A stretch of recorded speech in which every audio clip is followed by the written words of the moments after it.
হেদায়েত পাওয়ার পর, ঈমান আনার পর সবচাইতে বড় কথা হচ্ছে ঈমানের উপরে টিকে থাকা। ঈমান আনা বড় কথা নয়, ঈমান আনার পর ঈমানের উপর টিকে থাকা সবচাইতে বড় কথা, ঠিক না বেঠিক? আল্লাহ রাব্বুল আলামিন বলেছেন সূরাতুল আনামের ৮২ নম্বর আয়াত, আল্লাযীনা আমানু ওয়া লাম ইয়ালবিসু ঈমানাহুম বিযুলমিন উলাইকা লাহুমুল আমনু ওয়া উলাইকা হুমুল মুহতাদুন। জোরে সোরে বলেন আল্লাহু আকবার। আল্লাহ তাআলা বলেন, তোমাদের ভিতরে যারা ঈমান আনার পর ঈমানকে জুলুম দিয়ে কলুষিত করে নাই, তারা হচ্ছে হেদায়েত প্রাপ্ত এবং তারা আমার কাছ থেকে নিরাপত্তা লাভ করবে। ঈমান আনার পর ঈমানের সাথে যারা জুলুম মিশ্রিত করে নাই। সুনান তিরমিজির বর্ণনায় আল্লাহর নবী বলেছেন, এখানে জুলুম বলতে শিরিককে বোঝানো হয়েছে। আল্লাহ পাক সূরাতুজ জুমারের ২২ নম্বর আয়াতে বলেন, আমি যে ব্যক্তির কলবকে, যেই ব্যক্তির সিনাকে, যে ব্যক্তির বক্ষকে ইসলামের জন্য প্রসারিত করে দিয়েছি, উদার করে দিয়েছি, সেই ব্যক্তি ওই ব্যক্তির সমান নয় যে ব্যক্তির কলবটা ইসলামের জন্য সংকুচিত। জোরে কোন নাউজুবিল্লাহ। আল্লাহ পাক বলেন, যার কলবকে আমি ইসলামের জন্য, ইসলামের বিধিবিধানের জন্য বিশাল করে দিয়েছি, সুবিধা হইল মানে, অসুবিধা হইল মানে, আল্লাহ রাব্বুল আলামিন বলেন সেই ব্যক্তি আল্লাহর পক্ষ থেকে নূরের ভিতরে আছে। জোরে কোন সুবহানাল্লাহ, আরো জোরে কোন সুবহানাল্লাহ। ফাহু আলা নূরিম মির রাব্বি, যার কলবটা ইসলামের জন্য ব্রড মাইন্ডের, আমার নেতৃত্বের জন্য ইসলাম মানি না, আমার ব্যবসার জন্য ইসলাম মানি না, জীবন দিয়ে ইসলামকে মানি, এইরকম ইসলামের জন্য যারা কমিটেড, ইসলামের জন্য যাদের বক্ষটা প্রসারিত, আল্লাহ বলেন ফাহু আলা নূরিম মির রাব্বি, তারা আমি আল্লাহর পক্ষ থেকে আগত আলোর ভিতরে, নূরের ভিতরে আছে। আরো জোরে কোন সুবহানাল্লাহ। কিন্তু আমাদের কিছু কিছু ভাইরা ইসলামের জন্য তাদের কলবটা সংকুচিত, ঠিক কিনা? আরো যেরকম ঠিক কিনা? সংকুচিত। আমরা ইসলামের মানি, সব মানি নাকি কিছু মানি, কিছু মানি না? আল্লাহ কি বলছেন, আফাতুমিনুনা বিবাদিল কিতাব ওয়া তাকফুরুনা বিবাদ, কিতাবের কিছু অংশ মানো, কিছু অংশ মানো না। এটা যদি হয়, ফামা জাযাউ মান ইয়াফআলু যালিকা মিনকুম ইল্লা খিজিয়ুন ফিল হায়াতিদ দুনিয়া, এটা যদি হয় দুনিয়াতে তোমাদেরকে লাঞ্ছনা গঞ্ছনার জীবন দিব, ইহুদি খ্রিস্টানদের গোলামি করে মরতে হবে, ঠিক কিনা বলেন? আর যেরকম ঠিক কিনা? আর পরকালে কঠিন মারাত্মক আযাবের দিকে তোমাদেরকে নিয়ে যাব। আজকে আমরা ইসলামকে কোণঠাসা করে ফেলেছি, ইসলামকে মন থেকে মানতে পারি না। আমরা ইসলাম মানি কোথায়? নামাজে। নামাজে আসলে সবাই ইসলাম মানে কিনা? জবাব না দিলে তো কিছু বুঝি না। নামাজে আসলে ইসলাম মানে কিনা? হজে গেলে মানে কিনা? জাকাতে মানে, হজে মানে, নামাজে মানে, রোজায় মানে, এই কয়েকটাতে আমরা ইসলাম পাক্কা ইমানদার। কিন্তু বিচার ফায়সালা, ব্যবসা বাণিজ্য, রাজনীতি, অর্থনীতি, সমাজনীতি, এগুলির ব্যাপারে আমরা ইসলাম মানি না, বরং ওইসব ক্ষেত্রে আমরা কাফেরের ভূমিকা অবতীর্ণ হয়েছি, ঠিক কিনা বলো? আর মসজিদে লিখে দেয়, মসজিদে দুনিয়াবি কথা বলা নিষেধ। এটা একটি জেহালত, এটা একটি মূর্খতা। মুহাম্মদুর রাসূলুল্লাহ সাল্লাল্লাহু আলাইহি ইসলামের যে মসজিদ, মদিনা আল মুনাওয়ারার মসজিদ, আল্লাহর ঘরের পরেই এর চাইতে শ্রেষ্ঠ কোন মসজিদ নাই, যে মসজিদে এক রাকাত নামাজ পড়লে 50,000 রাকাত নামাজের সওয়াব। সুবহানাল্লাহ কোন? সেই মসজিদের ফ্লোর থেকে মুহাম্মদুর রাসূলুল্লাহ সাল্লাল্লাহু আলাইহি ওয়াসাল্লাম রাজনৈতিক প্ল্যাটফর্মের নেতৃত্ব দিয়েছেন। যেরকম সুবহানাল্লাহ। মুহাম্মদুর রাসূলুল্লাহ এই মিম্বরে বসে 16টা মন্ত্রণালয় পরিচালনা করছে। আইন মন্ত্রণালয়, স্বরাষ্ট্র মন্ত্রণালয়, বাণিজ্য মন্ত্রণালয় সহ, বিচার ফায়সালা সহ মসজিদে নববী মদিনা আল মুনাওয়ারা থেকে তিনি পরিচালিত করেছে। আল্লাহু আকবার কোন। অথচ ইসলামকে কোণঠাসা করার জন্য আমরা বলি মসজিদে দুনিয়াবি আলাপ নিষেধ। এটা না লেখে বরং লেখেন মসজিদে কোরআন হাদিস বিরোধী কথা বলা নিষেধ। ঠিক কিনা গণ?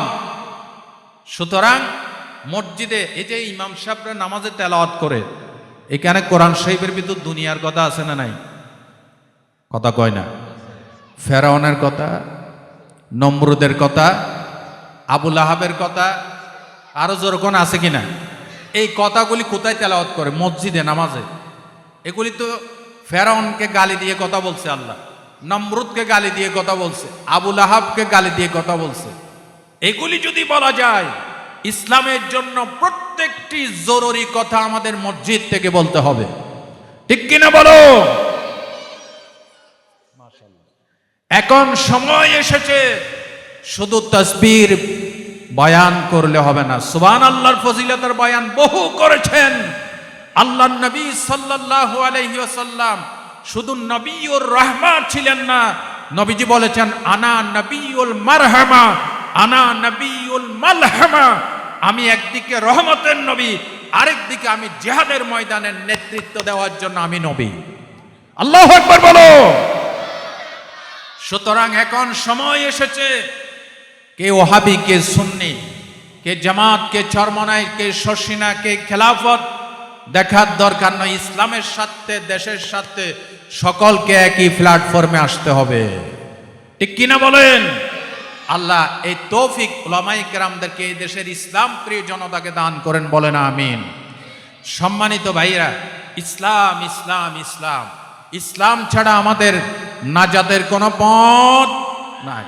যত ইজম, যত পথ, যত মত, এগুলি সব রিজেক্টেড হয়ে গেছে।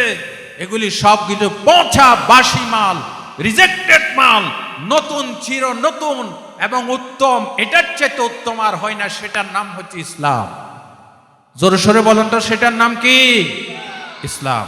আল্লাহ তাআলা সূরা আল ইমরানের 85 নম্বর আয়াতে বলছেন অমাইয়াবতাগি গায়রাল ইসলামে দীনান ফালাই ইউকবালা মিনহু ওয়া হুয়া ফিল আখিরাতি মিনাল খাসিরিন। If anyone receives at him other than Islam, never it will be accepted from him. তোমাদের ভিতরে যে বা যারা ইসলামকে বাদ দিয়ে অন্য কোন চলার পথ মত তালাশ করে কোশমিন কালেও আমি তার থেকে এটা গ্রহণ করব। কে বলেছেন? আল্লাহ বলেছেন। তার নামাজ, রোজা, হজ, যাকাত কোনো কাজে আসবে না, কারণ সে ইসলামকে চলার পথ হিসেবে গ্রহণ করতে পারে না। আল্লাহটা মানে না, ওই মানুষকে কোনটা দিছে সেটা মানে। আমরা কি মানুষেরটা মানি নাকি আল্লাহটা মানি? আরো জোরে বলেন, কারটা মানি? আল্লাহ যেটা দিয়েছেন, মুহাম্মদ রাসূলুল্লাহ যেটা দিয়েছেন, সে ঐতিহ্যবাহী দ্বীনি শিক্ষা প্রতিষ্ঠান মারকাজুস সুন্নাহ একাডেমি কর্তৃক আয়োজিত আজকের এই শানদার বার্ষিক মাহফিল তাফসিরুল কোরআন মাহফিলের পরম সাহিবে রসুল উলামা হযরত প্যান্ডেলের নিচে সমবেত দিনদার ইমানদার কোরআন প্রিয়, ইসলাম প্রিয় সর্বস্তরের মুসলিম ভ্রাতৃবৃন্দ, বিশেষ করে আজকের মাহফিলে উপস্থিত তরুণ আর যুবক বন্ধুগণ, পর্দার আড়ালে মা এবং বোনেরা, সম্মানিত মিডিয়ার ভাইরা, সকলকে আমি একটা সালাম আরজ করছি। আশা করছি আমার সালামের জবাব আপনারা আমার কানে পৌঁছাই দিবেন। আসসালামু আলাইকুম ওয়া রাহমাতুল্লাহি ওয়া বারাকাতুহু। মাশাআল্লাহ মাশাআল্লাহ। তো আপনারা সবাই ভালো আছেন তো? গত বছর এই মাঠে আপনাদের সামনে ওয়াজ করে গিয়েছিলাম। আজকে আবার আল্লাহ হায়াতে রেখেছেন। মাহফিল কমিটি মারকাজুস সুন্নাহ একাডেমির সম্মানিত প্রতিষ্ঠাতা পরিচালক মাওলানা ইসমাইল খান সাহেব আমাকে খুবই মহব্বত করেন, আমি ওনাকে মহব্বত করি, ওনার প্রতিষ্ঠানকে মহব্বত করি। উনি আমাকে ইনভাইট করেছেন, আলহামদুলিল্লাহ ওনার দাওয়াত আমি কবুল করেছি। আপনাদের সামনে আবারও এসেছি। আজকে আমরা এই যে সুন্দর প্যান্ডেলের নিচে সুন্দরতম পরিবেশে স্বাধীনভাবে আমরা যে তাফসিরুল কোরআন মাহফিলে আজকের এই বার্ষিক মাহফিলে আসতে পেরেছি, কথা বলতে পারছি, আপনারা ওয়াজ শুনতে পারতেছেন কোরআন ও হাদিসের আলোচনায়। এই আসরে জান্নাতের বাগানে আল্লাহ আমাদেরকে শরীক হওয়ার তৌফিক দান করেছেন, সেজন্য আপনারা খুশি নাকি বেজার? যদি খুশি হন তাহলে শুকরিয়া আদায় করব কার? আল্লাহর। আল্লাহর শুকরিয়া আদায় করলে লাভ কি আমাদের নাকি আল্লাহ? আমাদের লাভ। আসমান প্রশংসা করে কার? আল্লাহ বলতে কষ্ট হয়। আসমান প্রশংসা করে কার? জমিন প্রশংসা করে কার? গাছপালা, কীট পতঙ্গ, পশু পাখি, যা কিছু দেখি যা কিছু দেখি না, এই সব কিছু ইচ্ছাই হোক অনিচ্ছাই হোক, তাও কারহা বাই হোক অ্যান্ড ক্রোক, সকলে আল্লাহ পাকের তাসবিহ করছে, গুণকীর্তন করছে, প্রশংসা করছে। যত বেশি প্রশংসা করবেন তত বান্দার ইজ্জত আল্লাহর কাছে বাড়তে থাকবে। আল্লাহর প্রশংসা করতে আমরা রাজি আছি? জোরে সোরে মহব্বতের সাথে বলেন আলহামদুলিল্লাহ। সম্মানিত উপস্থিত তৌহিদপন্থী ভাইয়েরা, আজকে আমরা কোরআন এবং হাদিস থেকে শুনব। আর কোরআন ও হাদিসের আলোচনায় জাতিকে একটি সঠিক দিশা দিতে পারে এবং এই সত্য রাস্তার দিশা দেওয়ার জন্য অগণিত অসংখ্য পয়গাম্বর, নবী রাসূল আল্লাহ তাআলা ধরা পৃষ্ঠে পাঠিয়েছেন। তার সর্বপ্রথম নবী আদম আলাইহিস সালাম এবং সর্বশেষ নবী মুহাম্মদুর রাসূলুল্লাহ সাল্লাল্লাহু আলাইহি ওয়াসাল্লাম। আমাদের নবীর পর আর কোনো নবী আসবে না। কি বলেন, আসবে? আসবে না।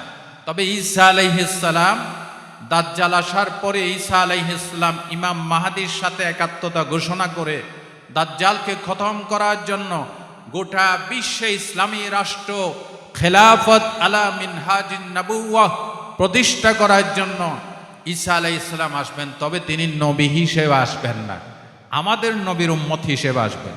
মারহাবা বলেন। সবচাইতে বড় নেয়ামত হচ্ছে হেদায়েত। সবচাইতে বড় নেয়ামত কি? হেদায়েত।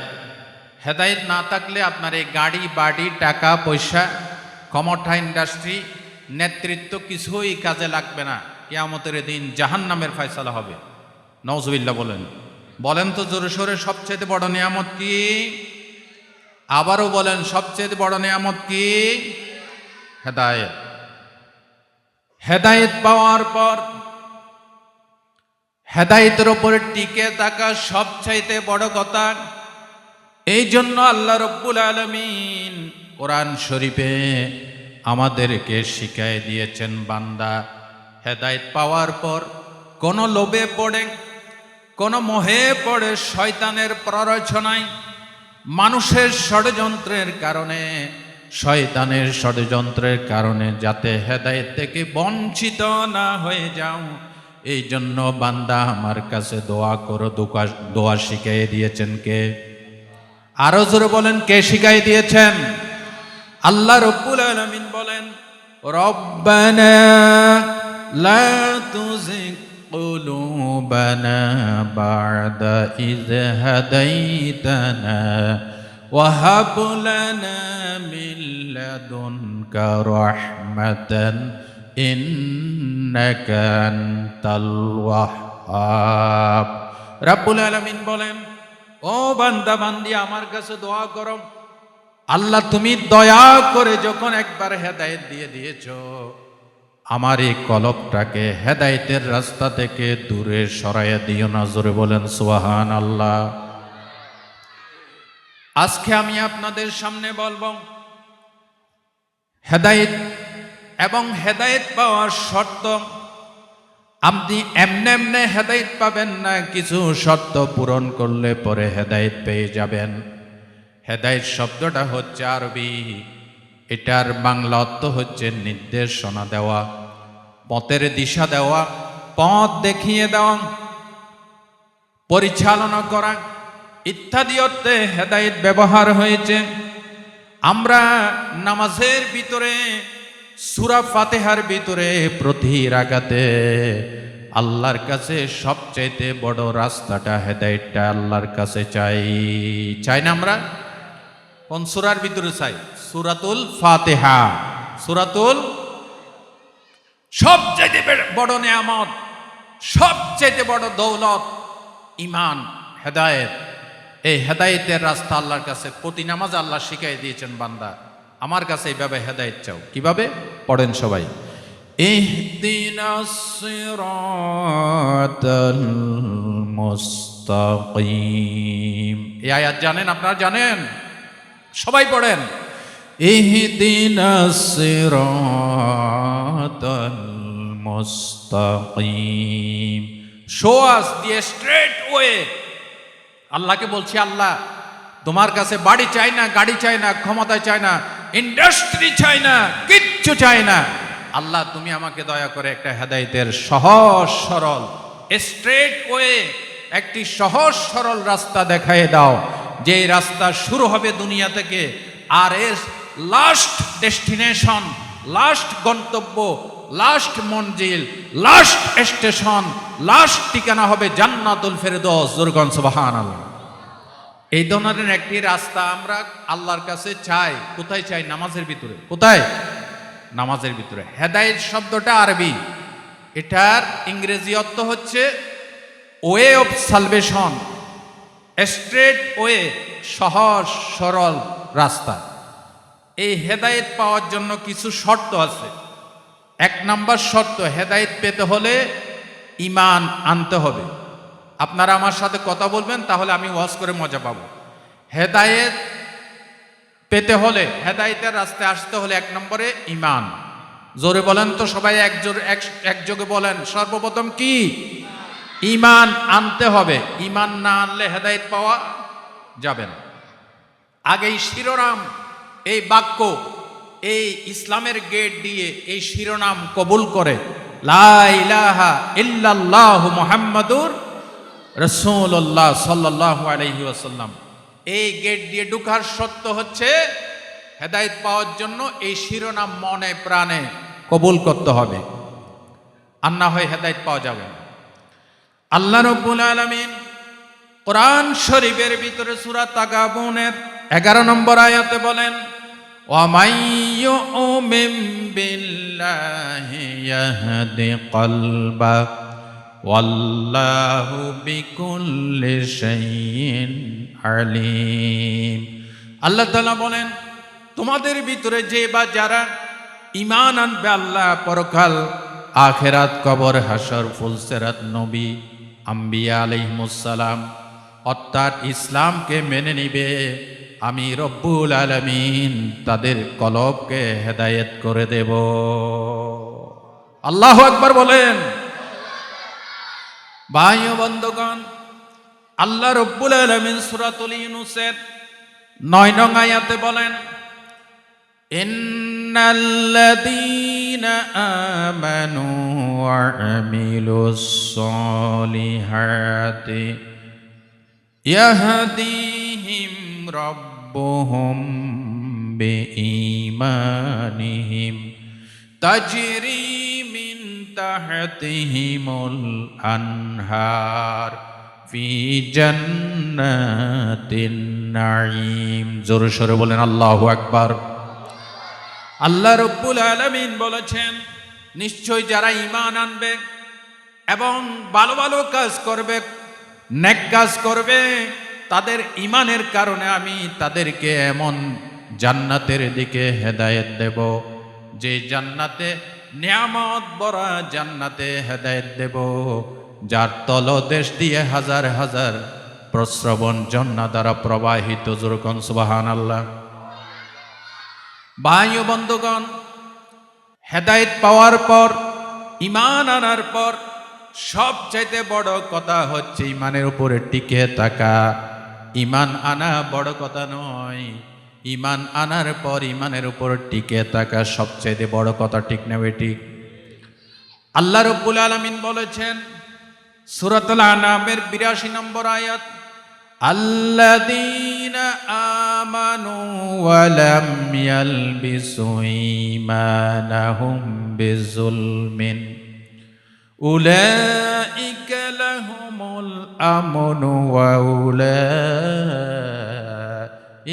হুমুল মুহতাদুন। জোরে সোরে বলেন আল্লাহু আকবার। আল্লাহ তাআলা বলেন, তোমাদের ভিতরে যারা ঈমান আনার পর ঈমানকে জুলুম দিয়ে কলুষিত করে নাই,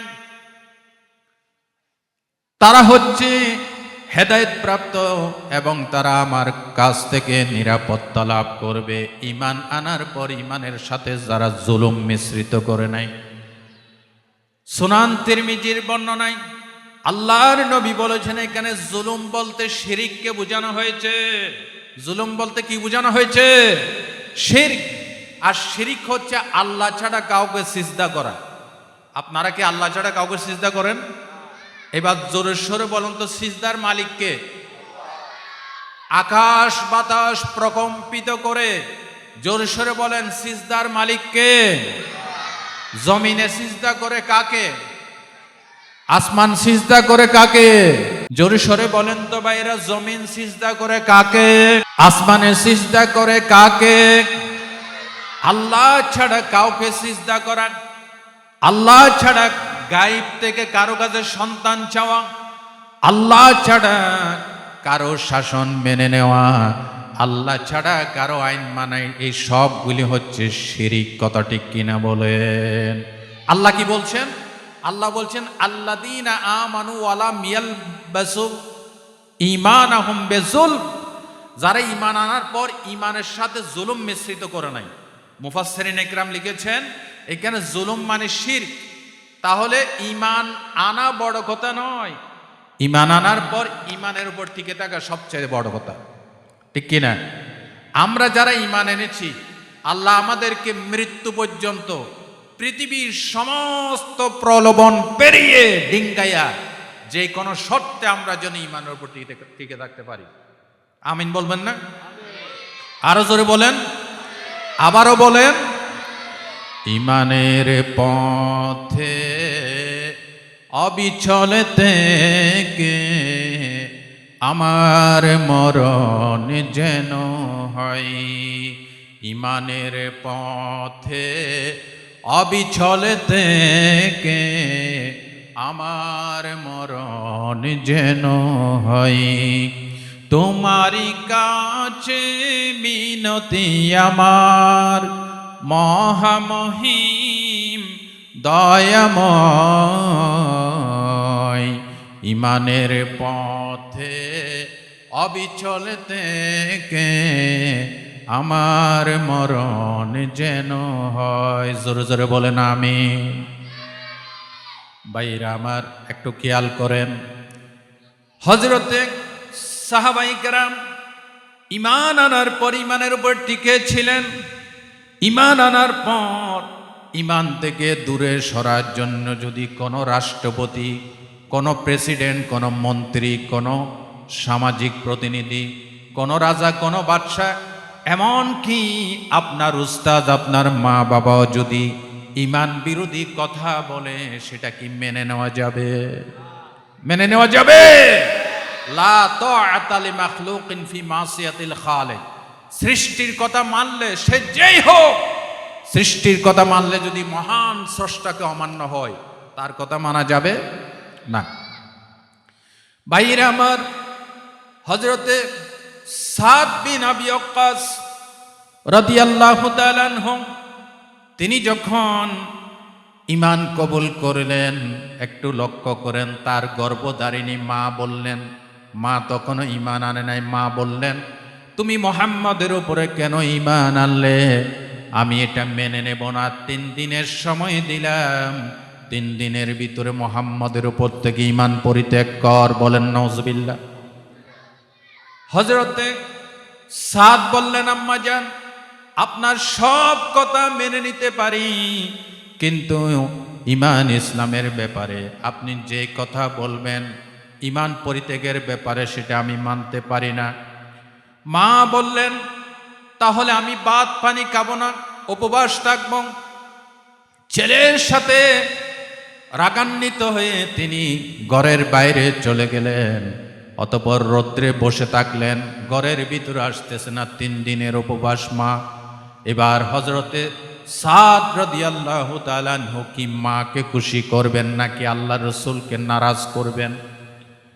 হযরতে সাদ এবার রসুলের দরবারে গিয়ে বললেন, ইয়া রাসূলুল্লাহি, আমি মাকেও ভালোবাসি, আপনাকেও ভালোবাসি, ইসলামকে ভালোবাসি। আমার মা বলছেন ইসলাম পরিত্যাগ করার জন্য। আল্লাহর নবী বললেন, মায়ের কথাই বাবার কথাই ইসলাম পরিত্যাগ করা যাবে? এবার হযরতে সাদ ঘরের ভিতরে এসে বললেন, আম্মা জান, আপনার মতো হাজার মা যদি আমার থাকে, হাজার মা যদি এরকম উপবাস থাকে, ইসলাম ছেড়ে দেওয়ার সত্ত্বে হাজার মায়ে উপবাস থাকতে পারে, আমি ইসলাম পরিত্যাগ করতে পারি না। যেরকম সুবহানাল্লাহ। আল্লাহ রাব্বুল আলামিন এই ঘটনার দিকে ইঙ্গিত করে সূরাতুল লোকমানের 15 নম্বর আয়াতটা নাজিল করলেন। আল্লাহ বললেন, মা বাবার সাথে ভালো ব্যবহার করবে, কিন্তু সেই মা বাবাই যদি তোমাকে অযৌক্তিক দাবি করে, সেটা মানা যাবে না। আল্লাহ রাব্বুল আলামিন বলছেন, ওয়াইন জাহাদাক আলা আন তুশরিকা বিমা লাইসা লাকা বিহি ইলম ফালা তুতি'হুমা ওয়া সাহিবহুমা ফিদ দুনিয়া মারুফা। জোরে জোরে বলেন আল্লাহু আকবার। আল্লাহ রাব্বুল আলামিন বলেন, মা বাবার সাথে ভালো ব্যবহার করো, কিন্তু মা বাবাই যদি আমার সাথে শিরিক করতে, ইসলামের বিরোধী কাজ করতে হুকুম করে, ফালা তুতি'হুমা, মা বাবার সেই কথা মানা যাবে না। নিষেধ করেছেন কে? আল্লাহ রাব্বুল আলামিন বলেছেন, তবে ওয়াসাহিবুহুনা ফিদ দুনিয়া মারুফা, দৈনন্দিন দুনিয়ার ব্যাপারে, খাবার দাবারের ব্যাপারে, পরিচর্যার ব্যাপারে, সৌজন্যমূলক আচরণের ব্যাপারে মা বাবার সাথে ভালো ব্যবহার করবা, তবে ইসলাম বিরোধী কথা বললে সেটা মানা যাবে। হযরতে সাদ মায়ের কথা ইসলাম পরিত্যাগ করে নাই। পরবর্তীতে মা নিজের জীবনের ভুল বুঝতে পেরে হযরতে সাদ বিন আবি ওয়াক্কাসের মাও ইসলাম কবুল করেছেন। আল্লাহু আকবার বলেন। আল্লাহ রাব্বুল আলামিন বলেন সূরা হামিম সিজদা, ইন্নাল্লাযীনা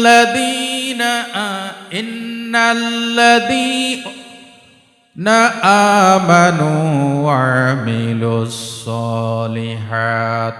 আল্লাহ তাআলা বলেন, ইন্নাল্লাযীনা ক্বালু রাব্বুনাল্লাহ সুম্মা ইসতাকামু তাতানাজ্জালু আলাইহিমুল মালাইকা আল্লা তাখাফু ওয়া লা তাহজানু ওয়াবশিরু বিল জান্নাহ। বলেন আল্লাহু আকবার।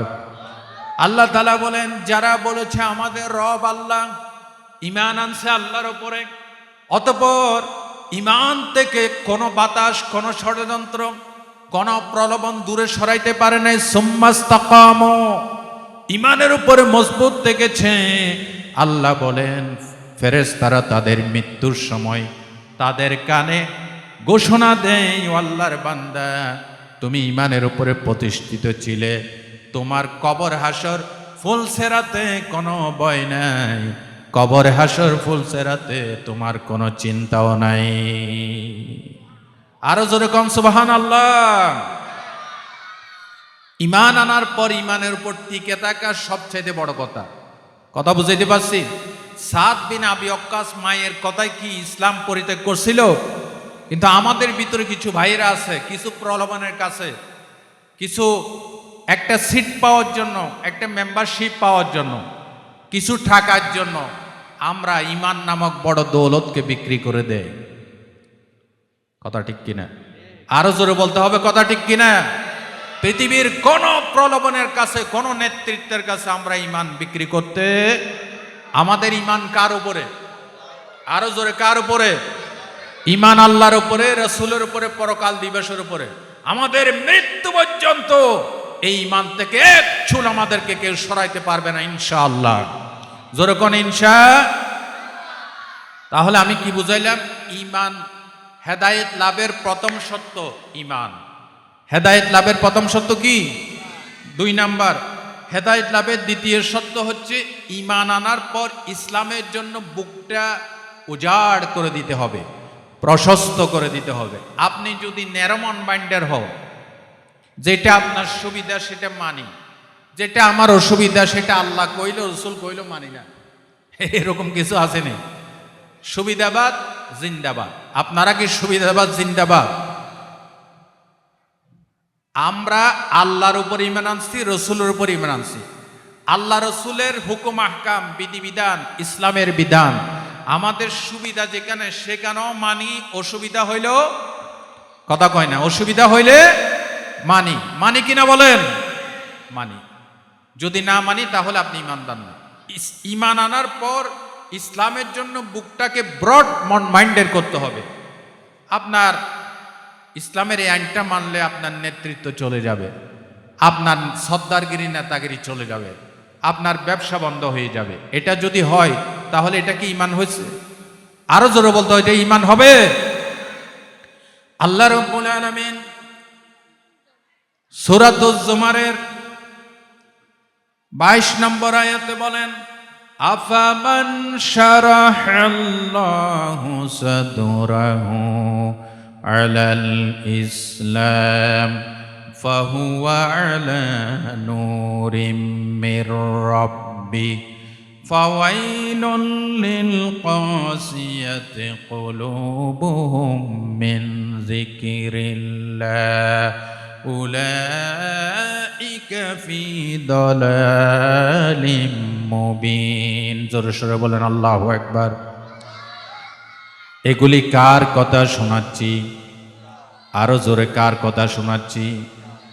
পৃথিবীর মানুষের কথাই ভুল থাকতে পারে, কিন্তু আল্লাহর কথাই কোনো ভুল, কোনো সন্দেহ। জালিকাল কিতাব লা রাইবা ফি, this is the book in which there is no doubt. এটা এমন একটা কিতাব যেই কিতাবের ভিতরে কোনো সন্দেহ। ওই কিতাব থেকে শোনাচ্ছি। আল্লাহ পাক সূরাতুজ জুমারের 22 নম্বর আয়াতে বলেন, আমি যে ব্যক্তির কলবকে, যেই ব্যক্তির সিনাকে, যে ব্যক্তির বক্ষকে ইসলামের জন্য প্রসারিত করে দিয়েছি, উদার করে দিয়েছি, সেই ব্যক্তি ওই ব্যক্তির সমান নয় যে ব্যক্তির কলবটা ইসলামের জন্য সংকুচিত। জোরে কোন নাউজুবিল্লাহ। আল্লাহ পাক বলেন, যার কলবকে আমি ইসলামের জন্য, ইসলামের বিধিবিধানের জন্য বিশাল করে দিয়েছি, সুবিধা হইল মানে, অসুবিধা হইল মানে, আল্লাহ রব্বুল আলামিন বলেন সেই ব্যক্তি আল্লাহর পক্ষ থেকে নূরের ভিতরে আছে। জোরে কোন সুবহানাল্লাহ। আরো জোরে কোন সুবহানাল্লাহ। ফাহু আলা নূরিম মির রাব্বি, যার কলবটা ইসলামের জন্য ব্রড মাইন্ডের। আমার নেতৃত্বের জন্য ইসলাম মানি না, আমার ব্যবসার জন্য ইসলাম মানি না, জীবন দিয়ে ইসলামকে মানি। এইরকম ইসলামের জন্য যারা কমিটেড, ইসলামের জন্য যাদের বক্ষটা প্রসারিত, আল্লাহ বলেন ফাহু আলা নূরিম মির রাব্বি, তারা আমি আল্লাহর পক্ষ থেকে আগত আলোর ভিতরে, নূরের ভিতরে আছে। আরো জোরে কোন সুবহানাল্লাহ। কিন্তু আমাদের কিছু কিছু ভাইরা ইসলামের জন্য তাদের কলবটা সংকুচিত, ঠিক কিনা? আরো যেরকম ঠিক কিনা? সংকুচিত। আমরা ইসলামের মানি, সব মানি নাকি কিছু মানি, কিছু মানি না? আল্লাহ কি বলছেন? আফাতুমিনুনা বিবাদিল কিতাব ওয়া তাকফুরুনা বিবাদ। কিতাবের কিছু অংশ মানো, কিছু অংশ মানো না। এটা যদি হয়, ফামা জাযাউ মান ইয়াফআলু যালিকা মিনকুম ইল্লা খিজিয়ুন ফিল হায়াতিদ দুনিয়া। এটা যদি হয়, দুনিয়াতে তোমাদেরকে লাঞ্ছনা গঞ্ছনার জীবন দিব, ইহুদি খ্রিস্টানদের গোলামি করে মরতে হবে, ঠিক কিনা বলেন? আর যেরকম ঠিক কিনা? আর পরকালে কঠিন মারাত্মক আযাবের দিকে তোমাদেরকে নিয়ে যাব। আজকে আমরা ইসলামকে কোণঠাসা করে ফেলেছি, ইসলামকে মন থেকে মানতে পারি না। আমরা ইসলাম মানি কোথায়? নামাজে। নামাজে আসলে সবাই ইসলাম মানে কিনা? জবাব না দিলে তো কিছু বুঝি না। নামাজ আসলে ইসলাম মানে কিনা, হজে গেলে মানে কিনা, জাকাতে মানে, হজে মানে, নামাজে মানে, রোজাই মানে, এই কয়েকটাতে আমরা ইসলাম পাক্কা ইমানদার।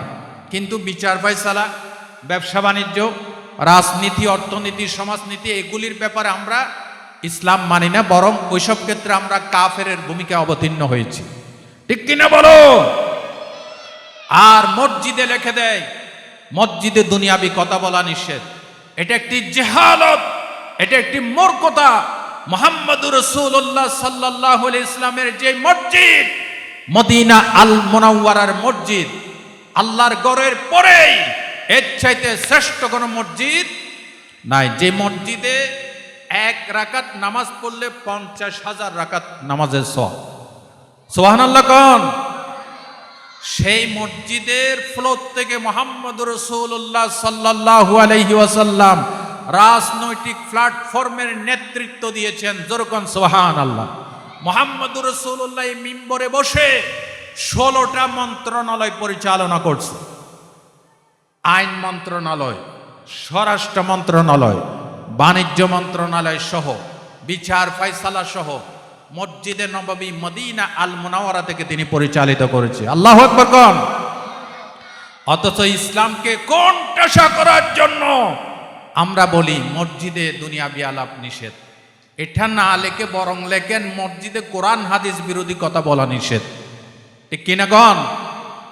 সুতরাং মসজিদে এই যে ইমাম সাহেবরা নামাজে তেলাওয়াত করে, এখানে কোরআন শরীফের ভিতর দুনিয়ার কথা আছে না নাই? কথা কয় না। ফেরাউনের কথা, নমরুদের কথা, আবু লাহাবের কথা, আরো যেরকম আছে কিনা? এই কথাগুলি কোথায় তেলাওয়াত করে? মসজিদে, নামাজে। এগুলি তো ফেরাউনকে গালি দিয়ে কথা বলছে আল্লাহ, নমরুদকে গালি দিয়ে কথা বলছে, আবু লাহাবকে গালি দিয়ে কথা বলছে। এগুলি যদি বলা যায়, ইসলামের জন্য প্রত্যেকটি জরুরি কথা আমাদের মসজিদ থেকে বলতে হবে। ঠিক কিনা বলো? এখন সময় এসেছে শুধু তাসবির বয়ান করলে হবে না, সুবহানাল্লাহর ফজিলতের বয়ান বহু করেছেন আল্লাহর নবী সাল্লাল্লাহু আলাইহি ওয়াসাল্লাম। শুধু নবিয়ুর রাহমা ছিলেন না, নবীজি বলেছেন আনা নবিয়ুল মারহামা, আনা নবিয়ুল মালহামা। আমি একদিকে রহমতের নবী, আরেকদিকে আমি জিহাদের ময়দানের নেতৃত্ব দেওয়ার জন্য আমি নবী। আল্লাহু আকবার বলো। সুতরাং এখন সময় এসেছে, কে ওহাবি, কে সুন্নি, কে জামাত, কে চরমনাই, কে শর্ষিনা, কে খেলাফত দেখার দরকার নয়। ইসলামের সাথে, দেশের সাথে সকলকে একই প্ল্যাটফর্মে আসতে হবে। ঠিক কিনা বলেন? আল্লাহ এই তৌফিক উলামায়ে কেরামদেরকে, এই দেশের ইসলাম প্রিয় জনতাকে দান করেন, বলেন আমিন। সম্মানিত ভাইরা, ইসলাম ইসলাম ইসলাম, ইসলাম ছাড়া আমাদের নাজাতের কোনো পথ নাই। যত ইজম, যত পথ, যত মত, এগুলি সব রিজেক্টেড হয়ে গেছে। এগুলি সব কিছু পচা বাসি মাল, রিজেক্টেড মাল। নতুন, চির নতুন এবং উত্তম, এটার চেয়ে উত্তম আর হয় না, সেটার নাম হচ্ছে ইসলাম। জোরে সোরে বলেন তো, সেটার নাম কি? ইসলাম। আল্লাহ তাআলা সূরা আল ইমরানের 85 নম্বর আয়াতে বলছেন, অমাইয়াবতাগি গায়রাল ইসলামে দীনান ফালাই ইউকবালা মিনহু ওয়া হুয়া ফিল আখিরাতি মিনাল খাসিরিন। If anyone receives at him other than Islam, never it will be accepted from him. তোমাদের ভিতরে যে বা যারা ইসলামকে বাদ দিয়ে অন্য কোন চলার পথ মত তালাশ করে, কোশমিন কালেও আমি তার থেকে এটা গ্রহণ করব। কে বলেছেন? আল্লাহ বলেছেন। তার নামাজ, রোজা, হজ, যাকাত কোনো কাজে আসবে না, কারণ সে ইসলামকে চলার পথ হিসেবে গ্রহণ করতে পারে না। আল্লাহটা মানে না, ওই মানুষকে কোনটা দিছে সেটা মানে। আমরা কি মানুষেরটা মানি নাকি আল্লাহটা মানি? আরো জোরে বলেন, কারটা মানি? আল্লাহ যেটা দিয়েছেন, মুহাম্মদুর রাসূলুল্লাহ যেটা দিয়েছেন সেটা মানি। সম্মানিত ভাইরা, 2 নম্বর পয়েন্ট, ঈমান আনার পর হেদায়েত লাভের দ্বিতীয় সত্য। ইসলামের জন্য, ইসলামের বিধানের জন্য কলবটাকে, সিনাটাকে বড় করে দিতে হবে। এখানে কোনো সংকীর্ণতা থাকতে পারবে না। আল্লাহ আমাদেরকে কবুল করুন, বলেন আমিন। ঈমান আনার পর হেদায়েত লাভের 3 নম্বর শর্ত হচ্ছে কোরআন পড়া, কোরআন বোঝা, কোরআন আমল করা। কারণ হচ্ছে কোরআন হচ্ছে হেদায়েতের কিতাব। সূরাতুল বাকারার শুরুতে আল্লাহ তাআলা বলেছেন ওয়া হুদাল লিল মুত্তাকিন, and a guidance for the righteous। যারা মুত্তাকি হতে চায়, অর্থাৎ যারা আল্লাহওয়ালা হতে চায়, তাদের জন্য এই কিতাব হেদায়েতের রাস্তা দেখাই দিবে। হাযা বায়ানুল লিন্নাস হুদাল লিন্নাস, গোটা মানব জাতির জন্য হেদায়েত। এখন হেদায়েতের কিতাবের সাথে আপনার সম্পর্কই নাই, আপনি হেদায়েত পাবেন কোত্থেকে? ঠিক কিনা বলেন? এই যে এখানে লাইটগুলি জ্বলতেছে, কাপ্তাই তাপ বিদ্যুৎ কেন্দ্র থেকে কুঠির মাধ্যমে এই পর্যন্ত ইলেকট্রিক লাইনের মাধ্যমে, নেগেটিভ অ্যান্ড পজিটিভ লাইনের মাধ্যমে এখানে আলোগুলি এসেছে। যদি এই কুটির সাথে যদি কাপ্তাই তাপ বিদ্যুৎ কেন্দ্রের যদি কানেকশন না থাকে, যোগাযোগ না থাকে, তাহলে এখানে এরকম 1000 লাইট লাগালো আলো জ্বলবে? জোরে বলেন, জ্বলবে? কোরআন হচ্ছে পাওয়ার হাউস, এই পাওয়ার হাউসের সাথে আপনার কোনো সম্পর্কই নাই। হেদায়েত পাবে? জোরে বলেন, হেদায়েত পাবে? কোনো মানুষের কথায়, কোনো পীর সাহেবের কথায় হেদায়েত পাবে না, যদি না সেটা কোরআন হাদিসের কথা না হয়। ঠিক কিনা বলেন? আল্লাহ রাব্বুল আলামিন বলেছেন সূরাতু বনী ইসরাঈল, ইন্না হাযাল কুরআনা ইয়াহদি লিল্লাতী হিয়া আকওয়াম ওয়া ইউবাশশিরুল মুমিনিনা আল্লাযীনা ইয়া'মালুনাস সালিহাত আন্না লাহুম আজরান কাবীরা। আল্লাহ রাব্বুল আলামিন সূরাত বনী ইসরাঈলের 9 নং আয়াতে বলেন, নিশ্চয়ই কোরআন মানুষদেরকে এমন একটা রাস্তা দেখায় দেয়, সবচাইতে সহজ সরল রাস্তা দেখায় দেয় কোরআন। আল্লাহ বলেছেন কোরআনের দ্বারস্থ হও, কোরআন তোমাকে হেদায়েতের রাস্তা দেখায় দিবে, সহজ সরল রাস্তা দেখায় দিবে। অতঃপর যারা ঈমানদার আমলে সালেহ করবে, এই কোরআন তাদের জন্য আল্লাহর পক্ষ থেকে বিরাট পুরস্কারের ঘোষণা দেয়। যেরকম সুবহানাল্লাহ। ভাই ও বন্ধুগণ, কোরআনের হেদায়েত যদি একবার লাভ করতে পারেন, এই হেদায়েতের উপর টিকে থাকতে পারেন, জীবন ধন্য হয়ে যাবে। আপনারা হযরতে আব্দুল্লাহ বিন মুবারক রাহমাতুল্লাহ আলাইহির নাম শুনেছেন। তিনি আল্লাহর জবরদস্ত ওলি। শুধু ওলি নয়, তিনি একজন মুহাদ্দিস, তিনি একজন ফকিহ, তিনি একজন মুজতাহিদ, তিনি একজন বড় আলেম। হযরত আব্দুল্লাহ বিন মুবারক প্রথম জীবনে তিনি মিসগাইডেড ছিলেন, হেদায়েত থেকে দূরে ছিলেন, বড় লোকের সন্তান ছিলেন, ধনী পরিবারের সন্তান ছিলেন হযরত আব্দুল্লাহ বিন মুবারক রাহমাতুল্লাহ আলাইহি। মাঝে মধ্যে তাদের একটা নাশপাতির বাগান ছিল, ওই বাগানে গিয়ে আনন্দ উল্লাস করতেন, নেশা করতেন। জোরে বলেন নাউজুবিল্লাহ। একদিনের ঘটনা, হযরত আব্দুল্লাহ সাঙ্গপাঙ্গ বন্ধু বান্ধবদেরকে নিয়ে শীতের মৌসুমে নাশপাতির বাগানে গেলেন। সেখানে কিনা ঢোল তাবলা হারমোনিয়াম নিয়ে গেলেন। সকলে সেখানে আনন্দ উল্লাস করলো। অতঃপর ঢোল তবলা বাজাইতে বাজাইতে সেখানে ঘুমাই পড়ল। হযরত আব্দুল্লাহ তখনও সত্য রাস্তায় আসে নাই। ঘুম যখন ভেঙে গিয়েছে, এই তবলা হারমোনিয়াম বাজানোর জন্য তিনি চেষ্টা করতেছেন, কিন্তু তবলা আর বাজে না, হারমোনিয়ামে আর সুর ওঠে না, বাজনা ওঠে না। তিনি বহুবার চেষ্টা করলেন, চেষ্টা করে যখন বিফল হয়ে গেলেন, হঠাৎ করে এই বাদ্যযন্ত্রের ভিতর থেকে আওয়াজ আসতেছে। আল্লাহ রাব্বুল আলামিন কোরআন শরীফের ভিতরে বলেছেন, আলাম ইয়ানি লিল্লাযীনা আমানু আন তাখশা কুলুবুহুম লিযিকরিল্লাহ ওয়া মা নাযালা মিনাল হক জোরে বলেন আল্লাহু আকবার। হঠাৎ করে তিনি এই বাদ্যযন্ত্রের ভিতর থেকে আওয়াজ শুনতেছেন, গায়েব থেকে কে যেন ডেকে ডেকে বলতেছে, ওই ইমানদার বান্দারা, আল্লাহ যে সত্য নাজিল করেছেন কোরআন, এই কোরআনের কারণে এবং আল্লাহর স্মরণে তোমাদের কলব কি বিগলিত হওয়ার, কলব নরম হওয়ার সময় কি এখনো আসে নাই? এই আয়াতটা শোনার পর চক্ষু খুলে গেল, হারমোনিয়াম ভেঙে ফেললেন, তবলা ভেঙে ফেললেন, গায়ে রেশমি পোশাক ছিল, রেশমি পোশাক খুলে ফেললেন। অতঃপর তিনি এমনভাবে হেদায়েত লাভ করে ইসলামের পথে আসলেন, তিনি আল্লাহর জবরদস্ত একজন ওলিতে পরিণত হয়ে গিয়েছে। আল্লাহু আকবার বলেন। হযরত আব্দুল্লাহ বিন মুবারক রাহমাতুল্লাহি আলাইহি, তিনি শুধু মুজতাহিদ ছিলেন না, ইমাম বুখারী রাহমাতুল্লাহ, যারা আলেম তাদের জন্য বলছি, ইমাম বুখারী রাহমাতুল্লাহি আলাইহিকে বলা হয় আমিরুল মুমিনিন ফিল হাদিস, কিন্তু ইমাম বুখারীর আগে আমিরুল মুমিনিন ফিল হাদিস বলা হতো হযরত আব্দুল্লাহ বিন মুবারক রাহমাতুল্লাহ আলাইহিকে। আল্লাহু আকবার বলেন।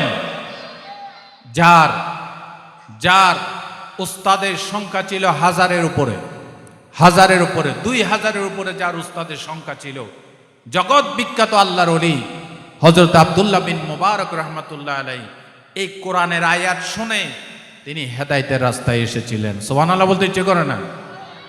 আমি কি বলতেছি আপনাদেরকে, কোরআন হচ্ছে পাওয়ার হাউস। কোরআনের সাথে যদি তেলাওয়াতের, বুঝার, আমল করার সম্পর্ক না থাকে, তাহলে আপনি জীবনও হেদায়েত হতে পারবেন না। আমরা কোরআন পড়ি না, কোরআন বুঝি না, বরং আমরা রবীন্দ্রনাথ ঠাকুরের কবিতা পড়ি, আমরা গল্পের বই পড়ি, উপন্যাস পড়ি, নাটকের বই পড়ি, কোরআন পড়ি না।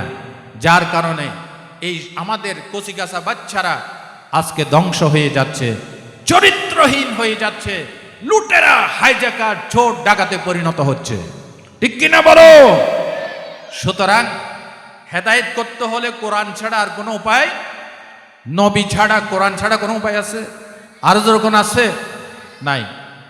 আমাদের ছেলে মেয়েদেরকে কোরআনের টিচিং দিচ্ছি না, যার কারণে মা বাবা মরার সময়ও বাচ্চাদের কাছ থেকে কোরআনের কিছু ফলাফল, কিছু সওয়াব রেসানি সেটা পায় না। আল্লাহ রসুল বলেছেন, মা বাবা ইন্তেকাল করলে কোনো মুর্দার নর নারী সাকরাতুল মউত যার শুরু হয়, তার পাশে বসে সূরা ইয়াসিন পড়ো, সূরা ইয়াসিন পড়ো, তোমার সাকরাতটা আল্লাহ আসান করে দিবে। কিন্তু আমাদের বাচ্চারা এতটুকুন জ্ঞান নাই, মা বাবা মরে আর এইভাবে ভিডিও করে ফটো তুলে রাখে, ক্যামেরা ফটো ক্যাচ করে মা বাবা কিভাবে দাঁত বের করে, দাঁত কড়মড় করে মরতেছে। জোরকর নাউজুবিল্লাহ।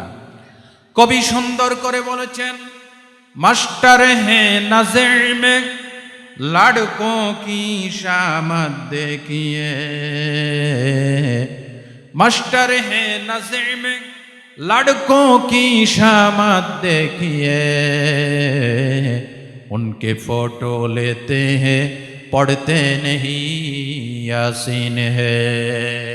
কবি আফসোস করে বলছেন, মা মরছে, বাবা মরছে, কেউ সূরা ইয়াসিন পড়তেছে না। আহারে পড়ো কপাল, ছবি তুলতেছে কিন্তু মা বাবার জন্য একবার সূরা ইয়াসিন পড়তেছে না।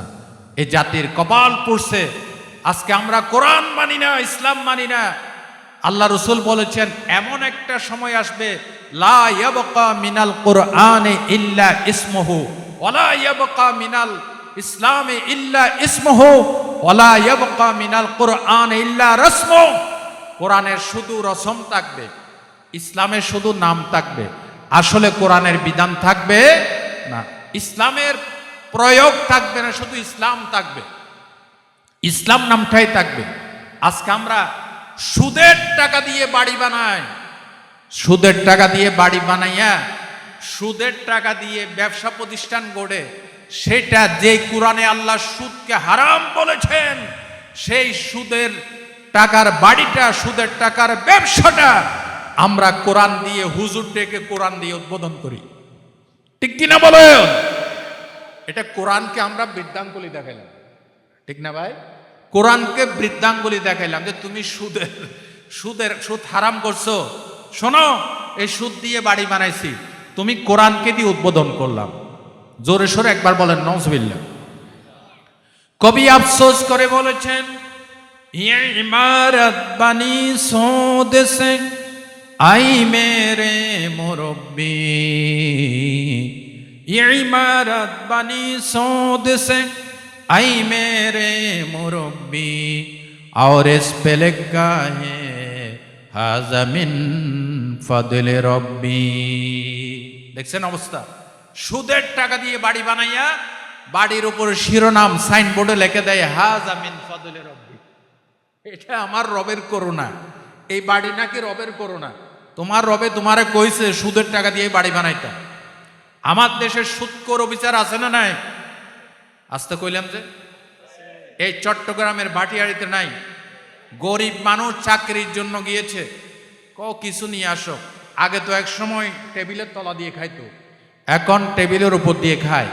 ওইটা ঘুষ না, এটা হচ্ছে হাদিয়া। ওপরটাও কম, আরেকটা নাম আছে তো, হ্যাঁ বকশিস। গরিব মানুষ বহু কষ্ট করে লক্ষ লক্ষ টাকার ঘুষ দিয়ে যায়। যাওয়ার সময় কি কয় জানেন? যাওয়ার সময় কয়, আল্লাহ আমি গরিব মানুষ। আহা, এই লোকটা সরকারি অফিসের চেয়ারে বসে সরকারের বেতন খেয়ে এই লোকটা আমার লক্ষ লক্ষ টাকা হাতিয়ে নিল। আল্লাহ ওর বংশ শুদ্ধ কলেরা দিয়ে, ক্যান্সার দিয়ে, ডায়াবেটিস দিয়ে ওর বংশ সাফ করে দিও। ঠিক কিনা বলো? যার কারণে ঘুষখোর অফিসারের ঘরে শান্তি নাই। শান্তি আছে? শান্তি নাই। কোরআন ঘুষ খাইতে নিষেধ করেছে। আমি কি বলতেছি, আজকে কোরআনের শিক্ষা না দেওয়ার কারণে, কোরআন থেকে আমরা শিক্ষা না নেওয়ার কারণে সুদের টাকায় বাড়ি বেঁধে সেটা কোরআন দিয়ে উদ্বোধন করি। জোরকন নাউজুবিল্লাহ। এই জন্য ভাইরা, বাচ্চাদেরকে কোরআন পড়ান। মারকাজুস সুন্নাহ একাডেমি, এই কোরআনের বাগানে সেই কোরআনের তালিম দেওয়া হয়। বাচ্চাদেরকে কোরআনের আদর্শে, নবীর আদর্শে আদর্শবান করে জাতির উপর নেতৃত্ব দানকারী যোগ্যতা সম্পন্ন একজন সন্তান হিসেবে গড়ে তোলার জন্য এই মারকাজুস সুন্নাহ একাডেমি প্রাণান্তকর প্রচেষ্টা চালাচ্ছে। মাদ্রাসা শিক্ষার উদ্দেশ্য এটাই। জোরকন সুবহানাল্লাহ। আল্লাহর নবী বলেন, কোরআনের শিক্ষা নাও। কোরআনকে যদি কবরের সাথী বানাইতে পারো, আল্লাহর নবী মুজামুল আওসাত কিতাবের নাম, হাদিসের নাম হযরতে আবু হুরায়রা রাদিয়াল্লাহু তাআলা আনহু হাদিস কানা বর্ণনা করেন। আল্লাহর নবী বলেন, ইউতির রাজুলু ফি কবরিহি ফাইজা উতিয়া মিন কিবালি রাসিহি দাফাআতুহু তিলাওয়াতুল কুরআন। আল্লাহু আকবার বলেন। আল্লাহর নবী বলেন, মুর্দারকে যখন কবরে রাখা হয়, মানুষ যখন 40 কদম চলে আসে, মুনকার নাকির যখন প্রশ্ন করতে আসে, অতঃপর প্রশ্নের উত্তর দিয়ে দেয়। যদি ইমানদার বান্দা, কোরআন আলা বান্দা, তার মাথার দিক থেকে যদি আযাব আসার চেষ্টা করে, আল্লাহর নবী বলেন সাথে সাথে কোরআন তার কাছে হাজির হয়ে যায়। কোরআন বলে, এই আযাব এদিকে আসতে পারবি না, কারণ আমি কোরআন তার জীবনের সাথী ছিলাম, তার ব্যবসার সাথী ছিলাম, তার বিচার ফয়সালার সাথী ছিলাম। কোরআন ছাড়া কোনো কাজ করে নাই। আজকে কবরের ভিতরে আমি তাকে নিরাপত্তা দান করলাম। আল্লাহু আকবার বলেন। ভাই ও বন্ধুগণ, যারা কোরআন মানবেন, কোরআন বুঝবেন, কোরআন আমল করবেন, নবীজি বলেছেন, সুনান দারিমির বর্ণনায় আল্লাহর নবী বলেন, ইন্নাল কুরআনা ইউলকা সাহিবাহু হিনা ইউনশাক্কু আনহুল কবরা কাররাজুলিশ শাহিব। আল্লাহর নবী বলেন, ইসরাফিল আলাইহিস সালাম যখন সিংহায় ফুঁক দিয়ে দিবেন, মানুষগুলি যখন কবর থেকে জিন্দা হবে, যারা কোরআনকে সমাজে, রাষ্ট্রে, বিচারে, ফয়সালায় মেনেছিল, ওই কোরআনওয়ালা বান্দাদের সাথে কোরআন নিজেও কবর থেকে বের হবে একটা দুর্বল লোকের আকৃতি দিয়ে। জোরকন সুবহানাল্লাহ, আরো জোরকন সুবহানাল্লাহ। কার রাজুলি সাহেব, রাসূলুল্লাহ বলেছেন একজন হালকা পাতলা দুর্বল লোকের আকৃতিতে কোরআন তার সাথে জিন্দা হয়ে তার পিছনে পিছনে হাঁটবে। সুবহানাল্লাহ বলতে ইচ্ছে করে না? নবীর কথায় কোনো ভুল আছে? আল আমিন সাদিকুল মাসদুক, সবচাইতে বড় সত্যবাদী মুহাম্মাদুর রাসূলুল্লাহ, আল্লাহর পরে সাল্লাল্লাহু আলাইহি ওয়াসাল্লাম, তিনি বলেছেন কোরআনওয়ালা বান্দার কবর থেকে কোরআন একটা হালকা পাতলা মানুষের আকৃতি নিয়ে জিন্দা হবে। অতঃপর বলবে, হাল তারিফুনি, ও আল্লাহর বান্দা তুমি কি আমাকে চিনেছো? ও না, তোমাকে চিনি নাই তো। বলবে, মানুষে ব্যবসা করে লাভের জন্য, সারা বছর ব্যবসা করে এরপরে লাভের হিসাব করে। আনা সাহিবুকাল কোরআন, আমি তোমার সারা জীবনের কোরআন। তুমি তাহাজ্জুদের নামাজে দাঁড়িয়ে দাঁড়িয়ে আমাকে তেলাওয়াত করে করে চোখের পানি ছেড়েছো। আমি কোরআনকে তেলাওয়াত করে মহব্বত করে বুকে লাগিয়েছো, চুমু দিয়েছো। কোরআনের বিধান প্রতিষ্ঠা করার জন্য রক্ত দিয়েছো, জীবন দিয়েছো, ঝেল কেটেছো। আনা সাহিবুকাল কোরআন, আমি তোমার জীবনের সাথে কোরআন তোমার সাথে জীবিত হয়ে তোমার সাথে হয়ে গেছি। আল্লাহু আকবার বলো। আল্লাহর নবী বলেন সুনান দারিমির বর্ণনায়, অতঃপর কোরআন বলবে, আমি তোমাকে যতক্ষণ জান্নাতে পৌঁছায় না দিব ততক্ষণ পর্যন্ত তোমার পিছু ছাড়ব না। অতঃপর কোরআন এই বান্দাকে জান্নাতে পৌঁছায় দিবে। অতঃপর আল্লাহর নবী বলেন, ফায়ুতাল মুলকা বিয়ামিনিহি ওয়াল খুলদা বিশিমালিহি ওয়া ইউদউ আলা রাসিহি তাজুল ওয়াকার। আল্লাহর নবী বলেন, অতঃপর ওই কোরআনওয়ালা বান্দার ডাইন হাতে জান্নাতে তাকে বাদশাহী প্রদান করা হবে, জান্নাতের মালিকানা দেওয়া হবে, আর বাম হাতে জান্নাতে তাকার চিরস্থায়ী আদেশনামা দেওয়া হবে। অতঃপর তার মাথায় এমন একটি টুপি পরায় দেওয়া হবে মরমর পাথরের। শুধু তাই নয়, নবীজি বলেছেন, ওয়ায়ুকুসা ওয়ালিদাহু হুল্লাতান, তার মা বাবাকে ডেকে এই কোরআনওয়ালা ইসলামওয়ালা লোকটার, আলেমের, হাফেজের অথবা ইসলাম কোরআন যারা মেনেছে তাদের মা বাবাকে ডেকে আল্লাহ জান্নাতি দুটো পোশাক দান করবে। আর যেরকম সুবহানাল্লাহ, জান্নাতি পোশাক দিবেন। মা বাবা বলবে, আল্লাহ এত বড় সম্মান কিভাবে পাইলাম? আল্লাহ আমরা তো কোরআনের তেমন কিছু করতে পারি নাই।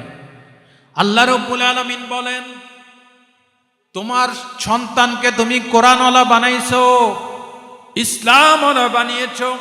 কোরআন মেনেছে ব্যক্তি, পরিবার, সমাজ ও রাষ্ট্রে সে কোরআন মেনেছে। এই জন্য বেতালিমে ওয়ালাদিকুমাল কোরআন, সুনান দারিমির বর্ণনা, তোমার সন্তানকে কোরআন শিখাইছো, কোরআনের তালিম দিয়েছো। এই জন্য আমি আল্লাহ সম্মান করে তোমাদেরকে জান্নাতি পোশাক দিই। আলহামদুলিল্লাহ বলেন। ভাইরা আমার, তাহলে কোরআনের কাছে না আসলে হেদায়েত পাবে? আপনারা ঠাস ঠাস করে জবাব দিবেন, কোরআনের কাছে না আসলে হেদায়েত পাবে? মুহাম্মদ সাল্লাল্লাহু ইসলামের সুন্নাহ এবং কোরআন, এই দুটা দ্বারস্থ না হলে জীবনেও হেদায়েত পাওয়া যাবে না। সম্মানিত ভাইরা, হেদায়েত লাভের চতুর্থ সত্য হচ্ছে, আপনারা দরুদ শরীফ পাঠ করেন, আল্লাহুম্মা সাল্লি আলা মাওলানা মুহাম্মদ ওয়া আলা আলি সাইয়্যিদিনা। প্রিয় নবীজির আগমনে ধন্য হলো কুল জাহান, যার উসিলাই নাজিল হলো শ্রেষ্ঠ বাণী আল কোরআন। আল্লাহুম্মা, জোরে জোরে, মাওলানা মুহাম্মদ ওয়া আলা আলি সাইয়্যিদিনা। আল্লাহ আল্লাহ আল্লাহু লা, আল্লাহ আল্লাহ আল্লাহু,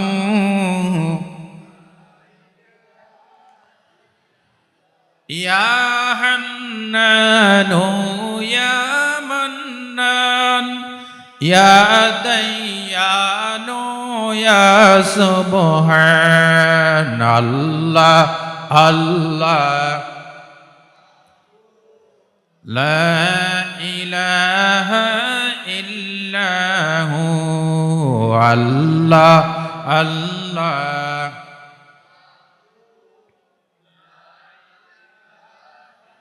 জোরে সোরে বলেন আলহামদুলিল্লাহ।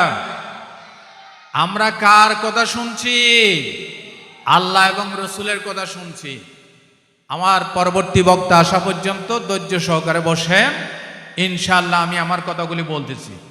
তাহলে কোরআনের কাছে না আসলে, নবীর দ্বারস্থ না হচ্ছে, কোরআনের দ্বারস্থ না হলে হেদায়েত পাবেন?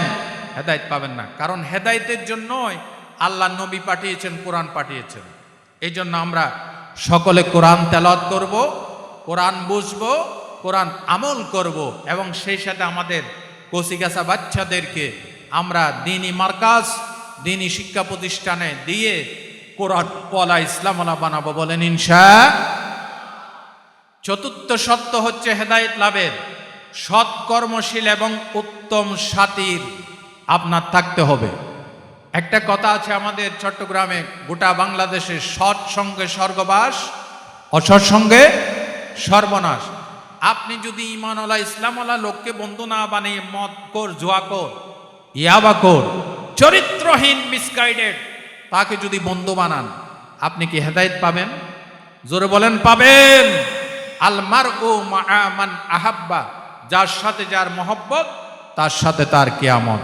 আপনার বন্ধু যদি নামাজি হয়, আপনার বন্ধু আপনাকে বুঝাই সুজাই নামাজে নিয়ে যাবে, ঠিক না? আর বন্ধু যদি বেনামাজি হয়, আপনাকে বলবে যে চল আজকে অমুক জায়গা থেকে ঘুরে আসি, আজকে নামাজ পড়ার কোনো দরকার নাই, কোরআন পড়ার দরকার নাই, আরে ডুবুত্তি, নো চিন্তা, দুনিয়া কি মজা লেলো, দুনিয়া তোমারই হে, খাও দাও ফুর্তি করো, দুনিয়াটা মস্ত বড়, জোর কর নাউজুবিল্লাহ। এই বন্ধু এই খারাপ পরামর্শগুলি দেয়। এই জন্য আপনি হেদায়েত লাভের সত্য হচ্ছে আল্লাহওয়ালা, হক্কানি পীর, হক্কানি আলেম ওলামা, ইসলামওয়ালা, কোরআনওয়ালা মানুষের সাথে আপনার সম্পর্ক থাকতে হবে। তাহলে হেদায়েত সহজেই পেয়ে যাবেন। আল্লাহ রাব্বুল আলামিন সূরা তাওবার 119 নম্বর আয়াতে বলেন, ইয়া আইয়ুহাল্লাযীনা আমানু তাকুল্লাহা ওয়া কুনু মা'আস সাদিকিন।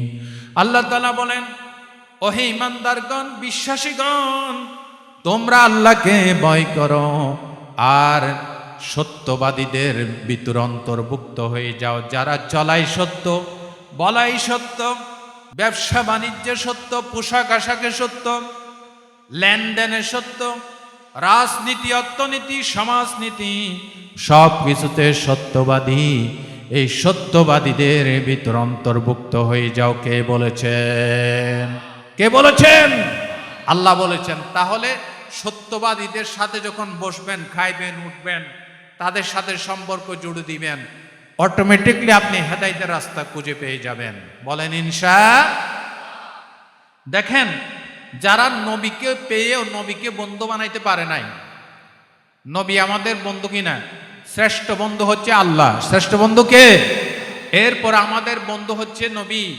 আল্লাহু ওয়ালিউল্লাযীনা আমানু, ঈমানদারদের ওলি, ঈমানদারদের অভিভাবক, ঈমানদারদের বন্ধু 1 নম্বর আল্লাহ, 2 নম্বর মুহাম্মাদুর রাসূলুল্লাহ সাল্লাল্লাহু আলাইহি ওয়াসাল্লাম, যারা নবীকে পেয়েও নবীকে বন্ধু বানাইতে পারে নাই, হ্যাঁ, নবীর আদর্শ মানতে পারে নাই, আল্লাহ তাআলা কোরআন শরীফে তাদেরকে তিরস্কৃত করেছেন। একটি ঘটনা শুনেন তাফসীর থেকে, সূরাতুল ফুরকানের 27 থেকে 28 নম্বর এই দুটি আয়াতের তাফসিরে কুরতুবী এবং তাফসিরে মাজহারি। এখানে একটি শানে নুজুল বয়ান করা হয়েছে। হযরত রাসূল করিম সাল্লাল্লাহু আলাইহি ইসলাম মক্কা নগরীতে জন্মগ্রহণ করেছেন। সেই মক্কা নগরীতে কাফের লিডার উকবা ইবনে আবি মুঈদ, তিনি রসুলকে সম্মান করতেন। কোন সফর থেকে আসলে রসুলের সাথে যোগাযোগ করতেন এবং রসুলকে দাওয়াত করে ঘরে নিয়ে আসতেন, তবে রসুলের আদর্শ মানতেন না। জোরে কর নাউজুবিল্লাহ। একদিনের ঘটনা, উকবা ইবনে আবি মুঈদ বহুদিন পর সফর থেকে এসে রসুলুল্লাহকে দাওয়াত করলেন, রসুলাল্লাহর সামনে খাবার পরিবেশন করলেন।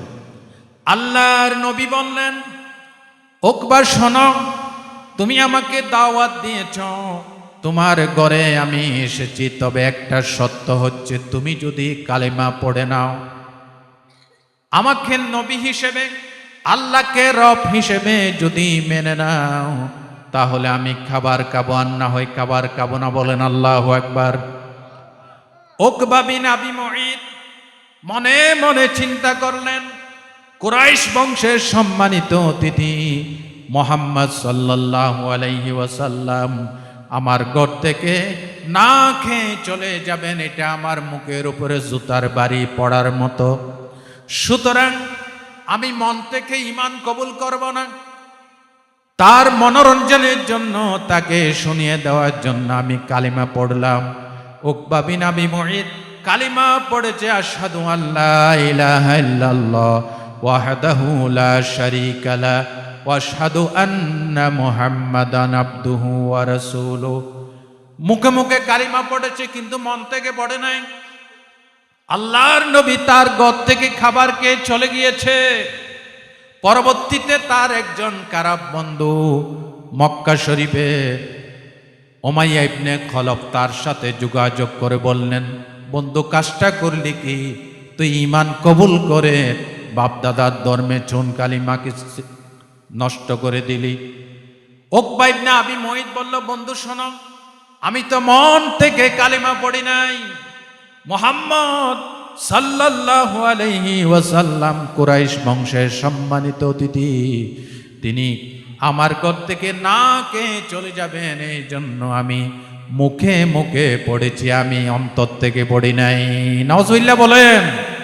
এবার বলেন, কেউ যদি অন্তর থেকে ইসলামকে বিশ্বাস করে কালেমা না পড়ে মুসলমান হবে? জোরে বলেন, হবে? আল্লাহ রাব্বুল আলামিন বলেন, ওয়া মিনান নাসি মান ইয়াকুলু আমান্না বিল্লাহি ওয়া বিল ইয়াউমিল আখির ওয়া মা হুম বিমুমিনিন। মানুষের ভিতরে এমন কিছু মানুষ আছে যারা মুখে বলে আল্লাহ পরকাল দিবসে বিশ্বাস করেছি, আল্লাহ পাক বলেন ওয়া মা হুম বিমুমিনিন, আসলে তারা ঈমানদার নয়, কারণ তারা দিল থেকে, কলব থেকে ইসলামকে, ঈমানকে, নবীকে বিশ্বাস করে না। বলেন নাউজুবিল্লাহ। এই ধরনের ঈমানদার আমাদের ভিতরে আছে কিনা? মুখে মুখে কালমা পড়ছে, আরে ভাই কালমা তো হিন্দুও জানে। কালিমা কি পড়ার নাম মুসলমান নাকি মানার নাম মুসলমান? ওই যে দেশ স্বাধীনের সময় মিলিটারিরা পিটাইতো মুসলমান ধরে ধরে, তখন যে হিন্দু কালিমা মুখস্থ করছে, একদিন আমাকে এক হিন্দু কয় লা ইলাহা ইল্লাল্লাহু মুহাম্মাদুর রাসূলুল্লাহ। আমি কইলাম মাশাআল্লাহ, কবে মুসলমান হইছো? কো না হুজুর মুসলমান হই নাই। তো যে কালিমা যে কইলা, ক হুজুর ওই যে দেশ স্বাধীনের সময় এটা মুখস্থ করছিলাম, এখনো মুখস্থ রাখছি, কি জানি কবে আবার ফিটাফিটি শুরু হয়, এই জন্য মুখস্থ রাখছি। এবার জোর সরে বলেন তো ভাইরা, কালিমা কি পড়ার নাম মুসলমান নাকি মানার নাম মুসলমান? আরো জোরে কোন, পড়ার নাম মুসলমান নাকি মানার নাম মুসলমান? কবি সুন্দর করে বলেছেন, কেরাত নে গেরে কেহবে দিয়া লা ইলাহা ইল্লাল্লাহ তো ক্যা হাসিল, দিলো নিগাহ মুসলমান হি তো কুছ ভি নেহি। মুখে আসলো আর বলে দিলাম লা ইলাহা ইল্লাল্লাহু মুহাম্মাদুর রাসূলুল্লাহ, তো ক্যা হাসিল? যতক্ষণ পর্যন্ত আমার মন মস্তিষ্ক, আমার চলা বলা, আমার ব্যবসা বাণিজ্য, বিয়ে শাদী, জীবনের সমস্ত কর্মকাণ্ড কালিমা কবুল না করছে, ততক্ষণ পর্যন্ত আমি মুসলমান হতে পারি না। কাজে কর্মে মানতে হবে। তো ঘটনা মিলাই নেন। উকবা ইবনে আবি মুইত বলল, বন্ধু তুই মন খারাপ করিস না, আসলে তো আমি মুসলমান হই নাই, মোহাম্মদকে একটু খুশি করার জন্য মুখে মুখে বলছি। এইবার তার বন্ধু, খারাপ বন্ধু দেখেন কত খারাপ করে, নাউজুবিল্লাহ বলেন। উমাইয়া ইবনে খলব বলতেছে, বন্ধু তোর মুখের কথা আমি বিশ্বাস করি না, যতক্ষণ না তুই মুহাম্মদের মুখে গিয়ে থুতু মেরে না আসবে। নাউজুবিল্লাহ বলেন, আরো জোরে বলেন নাউজুবিল্লাহ। যতক্ষণ পর্যন্ত মুহাম্মদের মুখে গিয়ে থুতু না মারবে, ততক্ষণ তোর মুখের কথা আমি বিশ্বাস করি না। দেখেন বন্ধু বন্ধুকে কত খারাপ করে, কত খারাপ। হাদিস শরীফের ভিতরে এসেছে, তাফসীরে এসেছে, উমাইয়া ইবনে খলব যখন বন্ধুকে বললেন, আবি মুইত তুমি মুহাম্মদের মুখে গিয়ে থুতু নিক্ষেপ করবে, তাহলে তোর কথা বিশ্বাস করব। বন্ধুকে খুশি করার জন্য ঠিক ঠিক এই মুনাফিক, এই কাফের আল্লাহর নবীর মুখে থুতু নিক্ষেপ করেছে। বলেন নাউজুবিল্লাহ। আল্লাহ রাব্বুল আলামিন এই ঘটনার দিকে ইশারা করে বললেন সূরা ফুরকানের 27 এবং 28 নম্বর আয়াত, ওয়া ইয়াউমা ইয়া'আদ্দুজ যালিমু আলা ইয়াদাইহি ইয়াকুলু ইয়া লাইতানি ইত্তাখাযতু মা'আর রাসূলি সাবিলা ইয়া ওয়াইলাতা লাইতানি লাম আত্তাখিজ ফুলানান খলিলা। আল্লাহ রাব্বুল আলামিন বলেন, কিয়ামতের দিন জালেমরা নিজের হাত নিজে কামড়াইতে থাকবে। বলেন নাউজুবিল্লাহ। আচ্ছা ভাইরা, আমাদের এই দুনিয়াতে কেউ কোনো মানুষ নিজের হাত নিজে কামড়ায় কামড়ায় গোশতগুলি কাটছে দেখেছেন? যেরকম সবাই বলেন দেখেছেন? দেখেন না, কিন্তু কিয়ামতের দিন দেখবেন যারা খারাপ বন্ধুর পাল্লায় পড়ে নেতৃত্বের জন্য, পদের জন্য, নিজের অবৈধ স্বার্থ চরিতার্থ করার জন্য ইসলামকে পরিত্যাগ করবে, কোরআনের বিধানকে পরিত্যাগ করবে, আল্লাহ বলেছেন তারা জালেম। আর জালেমরা কিয়ামতের দিন হাসরবাসীর সামনে নিজের হাত নিজে কামড়াই কামড়াই খাইতে থাকবে।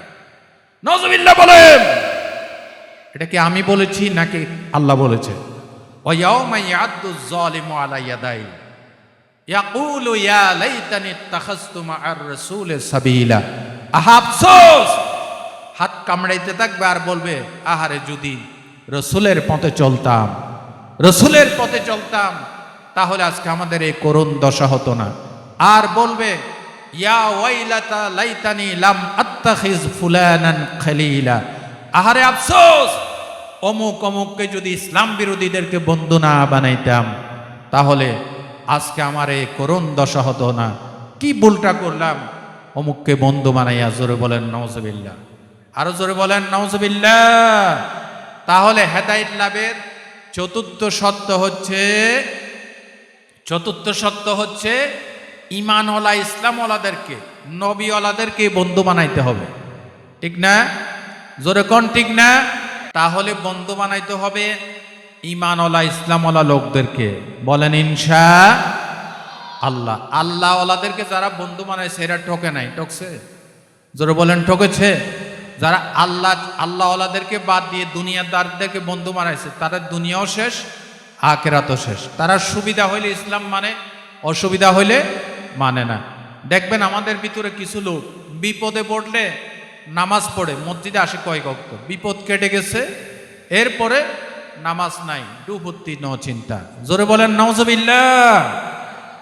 আল্লাহ রাব্বুল আলামিন কোরআন শরীফে সূরা হজের ভিতরে বলেন, ওয়া মিনান নাসি মান ইয়া'বুদুল্লাহা আলা হারফ ফা ইন আসাবাহু খায়রুন ইতমাআন্না বি ওয়া ইন আসাবাতুহু ফিতনাতুন ইনকালাবা আলা ওয়াজহি খাসিরাদ দুনিয়া ওয়াল আখিরাহ যালিকা হুয়াল খুসরানুল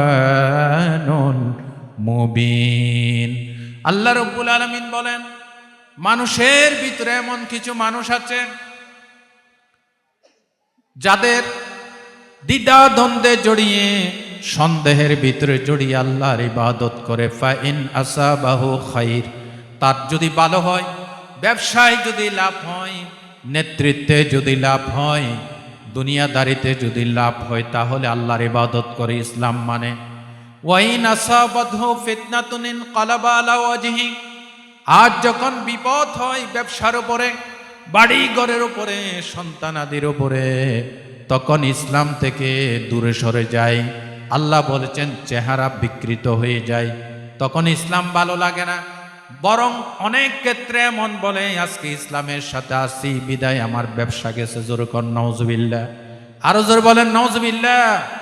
আল্লাহ রাব্বুল আলামিন বলেন, খাসিরাদ দুনিয়া ওয়াল আখিরাহ, তার দুনিয়াও শেষ, তার আখিরাতও শেষ। দুনিয়াও গেছে, আখিরাতও গেছে। বলেন নাউজুবিল্লাহ। কে বলেছেন? আল্লাহ বলেছেন। এরকম দ্বিধা দ্বন্দ্বে জড়িয়ে, সুবিধা হইলে ইবাদত করি, ইমান মানি, ইসলাম মানি, অসুবিধা হইলে মানি না। আমরা কি এরকম করব? জোরে বলেন, এরকম করব? ইমান যে কবুল করেছি, লা ইলাহা ইল্লাল্লাহু মুহাম্মাদুর রাসূলুল্লাহ সাল্লাল্লাহু আলাইহি ওয়াসাল্লাম, এই কালিমা পড়ার সাথে সাথে কালিমা দড়ি দিয়ে আমাদের হাত পা বান্ধা হয়ে গেছে। তার মানে আমি আল্লাহর ইচ্ছা ছাড়া, রাসূলের ইচ্ছা ছাড়া আমি আল্লাহর কাছে দায়বদ্ধ, রাসূলের কাছে দায়বদ্ধ। আমাদের হাত পা কালিমার দড়ি দিয়ে বান্ধা হয়ে গেছে। সুতরাং ইমান ইসলামের বিপক্ষে আমরা কোনো কাজ করতে পারি না। আপনারা জবাব দেন, ইমান ইসলামের বিপক্ষে কোনো কাজ করতে পারি না? ইমান ইসলাম শুধু মসজিদে আর হজে জাগাতে, আর কোথাও ইসলাম নাই। আছে কিনা বলেন? ইসলাম হচ্ছে আল্লাহর সার্বজনীন জীবন বিধান, যেখানে ব্যক্তি, পরিবার, সমাজ ও রাষ্ট্রের সব কথাগুলি খুলে খুলে আল্লাহ পাক বয়ান করেছেন। ইন্নাদ দীনা ইনদাল্লাহিল ইসলাম, the code of life before Allah is Islam, only on Islam. আল্লাহর কাছে গ্রহণযোগ্য একমাত্র জীবন বিধান ইসলাম, যেখানে হিন্দু, খ্রিস্টান, জাতি বিজাতি সকলের অধিকার সংরক্ষিত আছে। যেরকম সুবহানাল্লাহ। সুতরাং ভালো বন্ধু যদি বানান, তাহলে এই ভালো বন্ধু আপনাকে নেক আমলের দিকে, ইসলামের দিকে নিয়ে যাবে। আর খারাপ বন্ধু যদি বানান, এই খারাপ বন্ধু আপনাকে নাচ গানের দিকে, সিনেমা হলের দিকে, চুরি ডাকাতির দিকে, জেনা ব্যভিচারের দিকে নিয়ে যাবে। জোরে বলেন নাউজুবিল্লাহ, আরো জোরে বলেন নাউজুবিল্লাহ। সম্মানিত ভাইরা, হেদায়েত লাভের পঞ্চম শর্ত হচ্ছে আল্লাহ স্মরণ, আল্লাহ সৃষ্টি নিয়ে স্মরণ, গবেষণা করতে হবে। এই আসমান কে বানাইলো, জমিন কে বানাইলো, এগুলি চিন্তা করতে হবে। আমাদের ভিতরে এক শ্রেণীর বিজ্ঞানী আছে, আল্লাহ সৃষ্টি দেখার পরও তারা আল্লাহকে চিনতে পারে না, বরং বলে দেয়ার ইজ নো গড, স্রষ্টা বলতে কেউ নাই। জোরে বলেন নাউজুবিল্লাহ, আরো জোরে বলেন নাউজুবিল্লাহ। স্রষ্টা একজন আছে কিনা? তিনি কে? আরো জোরে বলেন, তিনি কে? আল্লাহ। তিনি একজন আছেন। তার সৃষ্টি নিয়ে গবেষণা করবেন, আপনি হেদায়েতের পথে আসতে পারবেন। সুবহানাল্লাহ বলেন। আল্লাহ রাব্বুল আলামিন কোরআন শরীফে বলেছেন, ইন্না ফি খালকিস সামাওয়াতি ওয়াল আরদি ওয়া ইখতিলাফিল লাইলি ওয়ান নাহার লাআয়াতিন লিউলিল আলবাব আল্লাযীনা ইয়াযকুরুনাল্লাহা قياما وقعودا وعلى جنوبهم ويتفكرون في خلق السماوات والأرض আল্লাহ তাআলা বলেন নিশ্চয় আসমান এবং জমিন সৃষ্টির ব্যাপারে রাত এবং দিনের পরিবর্তন হওয়ার ব্যাপারে রাতের পর দিন আসে দিনের পর রাত আসে কে করেন আর জোরে বলেন কে করেন আসমান জমিন রাত দিন এগুলি দেখে ইমানদাররা চিন্তা করে আর বলে নিশ্চয় এগুলি আল্লাহ কেলতামাশার বিষয় হিসেবে সৃষ্টি করে নাই নিশ্চয় এর ভিতরে আল্লাহর নিদর্শন আছে জোরে বলেন সুবহানাল্লাহ ভাইরা আমার এই জন্য আল্লাহর সৃষ্টি দেখে আল্লাহকে চিনতে হবে এই যে মধু তৈরি হয় মৌমাছি মধু বানায় মৌমাছি দেখলো আল্লাহকে চেনা যায় কিনা কথা কয় না চেনা যায় কিনা এই যে মধু এই মধু আল্লাহ পাক তৈরি করেন পিওর মধু মৌমাছির মাধ্যমে এই মধু ফুল থেকে মৌমাছি আহরণ করে আসা যাওয়ার রাস্তা বাতলায় দেয় আল্লাহ মনে করেন এখানে বাটিয়ারিতে একটা মৌচাকের নিচে মৌমাছি বসবাস করে আর এখান থেকে হাটহাজারি বনে জঙ্গলে গিয়ে বিভিন্ন ফুলের মধু আহরণ করে আবার বাসা পর্যন্ত ফিরে আসে আল্লাহ পাক বলেন আমি আল্লাহ তাকে রাস্তা বাতলায় দেয় কোরআন শরীফে আছে না কোন সূরায় আছে সূরাতুন নামলের ভিতরে আল্লাহ তাআলা বলেছেন মধুমক্ষিকাকে মৌমাছিকে আমি রাস্তা বাতলাইয়া দেয় সে তার রাস্তা বলে না ঠিক রাস্তায় আসে এরপরে ইয়াখরুজু মিন বুতুনিহি শারাবুম মুখতালিফুন আলওয়ানুহু ফীহি শিফাউল লিন্নাস মৌমাছির এই বক্ষ থেকে তার পেট থেকে এই মধু বের হয় যেটা আমি মানব জাতির জন্য শেফা বানাই দিয়েছি রোগের প্রতিষেধক বানাই দিয়েছি যেরকম সুবহানাল্লাহ এই মধু কে বানান আল্লাহ বানান অথচ এই মৌমাছির কাছে রাস্তা নির্ণয় করার জন্য কোনো রাডার ছিল না কোনো জ্যামিতির বক্স ছিল না কোনো ফিতা ছিল না কোনো ডিজিটাল মেশিন ছিল না কোনো ক্যাটাগরি তার হাতে ছিল না মধু আহরণ করে এখান থেকে 1000 মাইলও যদি দূরে চলে যায় আবার এই মধুমক্ষিকা এই মৌমাছি ঠিক আল্লাহ দেওয়া রাস্তায় বাসা পর্যন্ত ফিরে আসে তাকে রাস্তাকে দেখায় জোরে বলেন রাস্তাকে দেখায় আল্লাহ বলেন আমার সৃষ্টির দিকে তাকাও আমাকে চিনতে পারবে এই যে আপনার চোখ সব দিক বাদ দেন আল্লাহ বলেছেন আফালা অফি আনফুসিকুম আফালা তুবসিরুন বান্দা তোমার ভিতরেও আমি আল্লাহকে চিনার জন্য অনেক নিদর্শন আছে কিনা বলেন আছে এই চোখের দিকে দেখেন কানের দিকে দেখেন ব্রেনের দিকে দেখেন হাতের দিকে দেখেন দেখবেন আপনি চিন্তা করলে আল্লাহকে খুঁজে পাবেন হেদায়েত পাবেন বলেন ইনশা এই যে হাতের আঙ্গুলগুলি এখানে কয়টা আঙ্গুল আছে এই হাতে কয়টা আছে এই 10টা আঙ্গুলের প্রত্যেকটি আঙ্গুলের ভিতরে গিরা আছে কিনা জোড়া আছে কিনা এখানে একটা এখানে একটা এখানে একটা এখানে একটা এখানে একটা এখানে একটা আবার এখানে একটা গিরা আছে আবার এখানে একটা আছে কোনই এই যে গিরাগুলি যদি জয়েন্টগুলি আল্লাহ না দিত তাহলে আপনি খাইতে বসলে আপনার এই হাতটা কি এরকম ক্লোজ হইতো না তো উপায় কি ছিল এখানে গিরা না এখানে গিরা না হাত এটা হাত হইতো না এটা হয়তো একটা কাঁটা চামচ ঠিক কিনা আপনার হাতটা মুখের দিকে আসতো না দুই হাতের মাথায় দুইজন বসতো একজন আরেকজনকে খাওয়াই দিত আর খাওয়াই দিতে গিয়া ভাতগুলি খাদ্যগুলি মুখে না ঢুকে এটা তার নাক দিয়ে ঢুকতো চোখ দিয়ে ঢুকতো ঠিক কিনা তা একটা সুবহানাল্লাহ বলতে ইচ্ছে করে না আরো জোরে বলেন সুবহানাল্লাহ আল্লাহ রাব্বুল আলামিন আঙ্গুলের জোড়া দিয়েছেন কবজিতে জোড়া দিয়েছেন কনুইতে জোড়া দিয়েছেন কোমরে জোড়া দিয়েছেন আবার হাঁটুতে জোড়া দিয়েছেন আঙ্গুলে জোড়া দিয়েছেন 360টা জোড়া আল্লাহ রাব্বুল আলামিন এই জোড়াগুলি যদি না দিতেন কোমরে জোড়া নাই আপনি বসতে পারতেন না, আপনি বাঁশের মতো দাঁড়াই থাকতেন, আর শুইতে গেলে দপাস করে পড়ে যাইতেন। কথা ঠিক কিনা বলেন? আল্লাহ শুকরিয়া কি দিয়ে আদায় করবেন? এত সুন্দর একটা বডি, গরু ছাগল হাঁস মুরগি কেউ মানুষের মতো এইভাবে আল্লাহকে রুকু করতে পারে না, সিজদা করতে পারে না।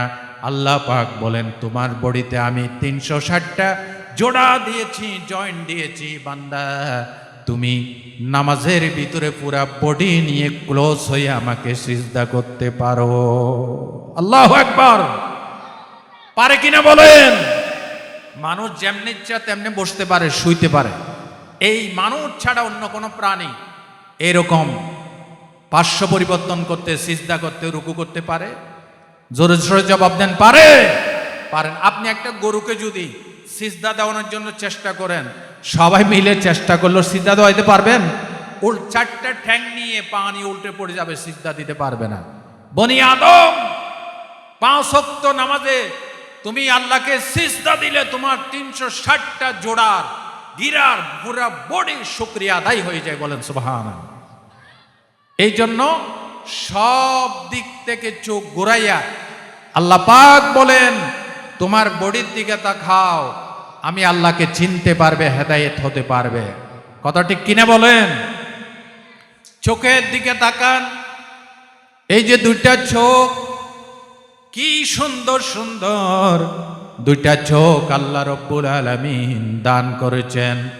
আল্লাহ পাক কোরআন শরীফে সূরা বালাদের ভিতরে বলেছেন, আলাম নাজআল লাহু আইনাইন ওয়া লিসানান ওয়া শাফাতাইন।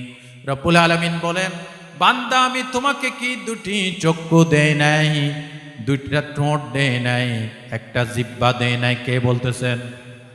আল্লাহ রাব্বুল আলামিন বলেন তোমাকে দুইটা চোখ দেই নাই, চোখের দিকে তাকাও। সন্তান যখন দুনিয়াতে প্রথম ভূমিষ্ঠ হয়, ছোট্ট ছোট্ট দুটি নতুন নতুন চোখ দিয়ে যখন মিঠি মিঠি তাকায়, কি সুন্দর লাগে। সুবহানাল্লাহ বলতে ইচ্ছে করে না? মানুষকে আল্লাহ সবচাইতে সুন্দর অবয়বে, সুন্দর গঠনে সৃষ্টি করেছেন মানুষকে। কাকে সৃষ্টি করেছেন? লাকাদ খালাকনাল ইনসানা ফি আহসানি তাকওয়িম। আল্লাহ তাআলা বলেন, ওই created man in the best of মোল্ডস। নিশ্চয় আমি মানুষকে সবচাইতে সুন্দর অবয়বে, সুন্দর গঠনে আমি মানুষকে বানাইছি। আমাদের কথা বলতেছে, আলহামদুলিল্লাহ বলবেন না? মানুষ সবচাইতে সুন্দর সৃষ্টি। মানুষ যদি এত সুন্দর হয়, এই মানুষ যিনি বানাইলেন তিনি কত সুন্দর। সুবহানাল্লাহ বলতে ইচ্ছে করে না?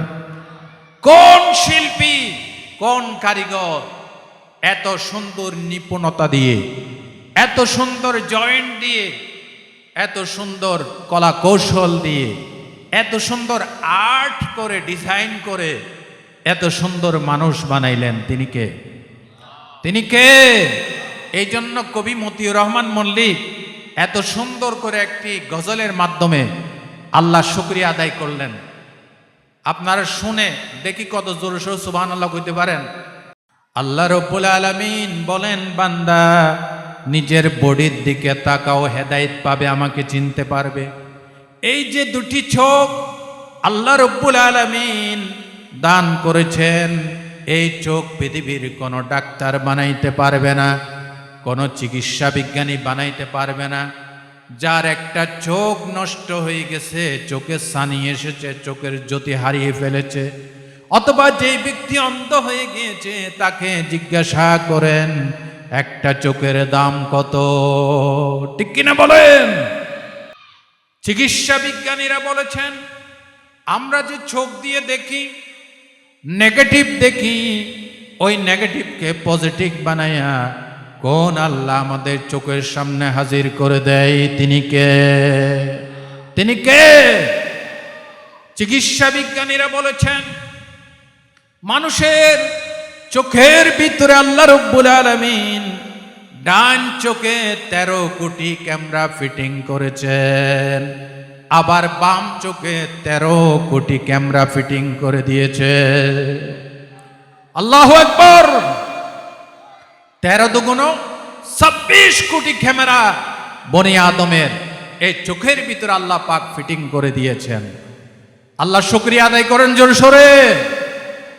সম্মানিত ভাইরা, আবার 13 কোটি ক্যামেরার জন্য 13 কোটি তার, সূক্ষ্মাতি সূক্ষ্ম তার আল্লাহ রাব্বুল আলামিন এই ব্রেন থেকে, চোখ থেকে নিয়ে মাথার পিছনে নিয়ে গিয়েছে।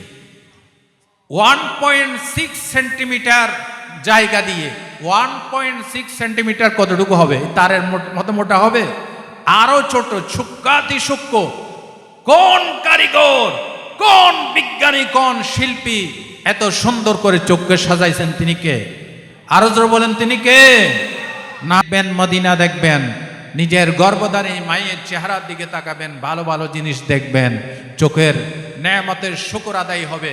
তা আমি বলতেছিলাম হেদায়েত লাভের মাধ্যম, হেদায়েত লাভের অন্যতম মাধ্যম হচ্ছে আল্লাহ সৃষ্টি নিয়ে চিন্তা গবেষণা করেন, ইনশাআল্লাহ আল্লাহকে খুঁজে পাবেন, হেদায়েত পাবেন। এই জন্য আসুন আমরা সকলে হেদায়েতের পথে ফিরে আসি, ঈমান ইসলামের পথে ফিরে আসি। আসুন, কে বিএনপি, কে জামাত, কে চরমনাই, কে খেলাফত, কে মজলিস, এগুলি দেখার সময় নাই। যিনি ঈমান মানে, ইসলাম মানে, আল্লাহকে রব মানে, কোরআনকে কিতাব মানে, নবীকে শেষ নবী মানে, এই তিনটা সত্যের ভিত্তিতে সময় এসেছে সমস্ত উলামায়ে কেরাম, সমস্ত ইসলাম প্রিয় জনতা আমরা একই প্ল্যাটফর্মে আসি। বলেন ইনশাআল্লাহ, আরো জোরে বলেন ইনশাআল্লাহ। আমি আমার পক্ষ থেকে মারকাজুস সুন্নাহ একাডেমির সম্মানিত পরিচালক, আমার মুহিব্বি ও মুখলিসি শুভাকাঙ্ক্ষী হযরত মাওলানা ইসমাইল খান সাহেব, ওনাকে আন্তরিক মোবারকবাদ জানাচ্ছি। উনি গত বছরের ধারাবাহিকতায় এবারও সুন্দর ইন্তজাম করেছেন, ব্যবস্থাপনা করেছেন, ওলামায়ে কেরামদেরকে ইনভাইট করেছেন। আমার ভাইজান আমাকে আন্তরিক মোহব্বত করেন, যার কারণে গত বছর আমি এখানে এসেছি, এই বছরও এসেছি। বাঁচিয়ে রাখলে ইনশাল্লাহ আগামী বছর এই মাহফিলটা আরো বড় আকারে হবে। বলেন ইনশাআল্লাহ। আমরা এই মাহফিলটা প্রতি বছর হোক, আমরা চাই কিনা? এই মারকাজুস সুন্নাহ একাডেমি এই জায়গায় সুনামে সুনামে আরো সুন্দরভাবে পরিচালিত হোক, আমরা চাই কিনা? তাহলে আপনারা হুজুরের সাথে এবং মাদ্রাসার সাথে যোগাযোগ মেনটেন করবেন। এই এলাকার জন্য এটা বিশাল নিয়ামত। যে এলাকায় একটা মাদ্রাসা থাকে, এটা এলাকার মানুষের চরিত্র সংশোধন করে মানুষদেরকে ঈমানওয়ালা, ইসলামওয়ালা বানায়। মারকাজুস সুন্নাহ একাডেমি এলাকার জন্য একটি আল্লাহ দেওয়া নিয়ামত। এই নিয়ামতের কদর করেন, ইজ্জত করেন, ছাত্রছাত্রী দিয়ে মাদ্রাসাকে সৌন্দর্যমণ্ডিত করেন। আপনার দুনিয়া সফল হবে, আখিরাতও সফল হবে ইনশাআল্লাহ। আমার ভাইয়ের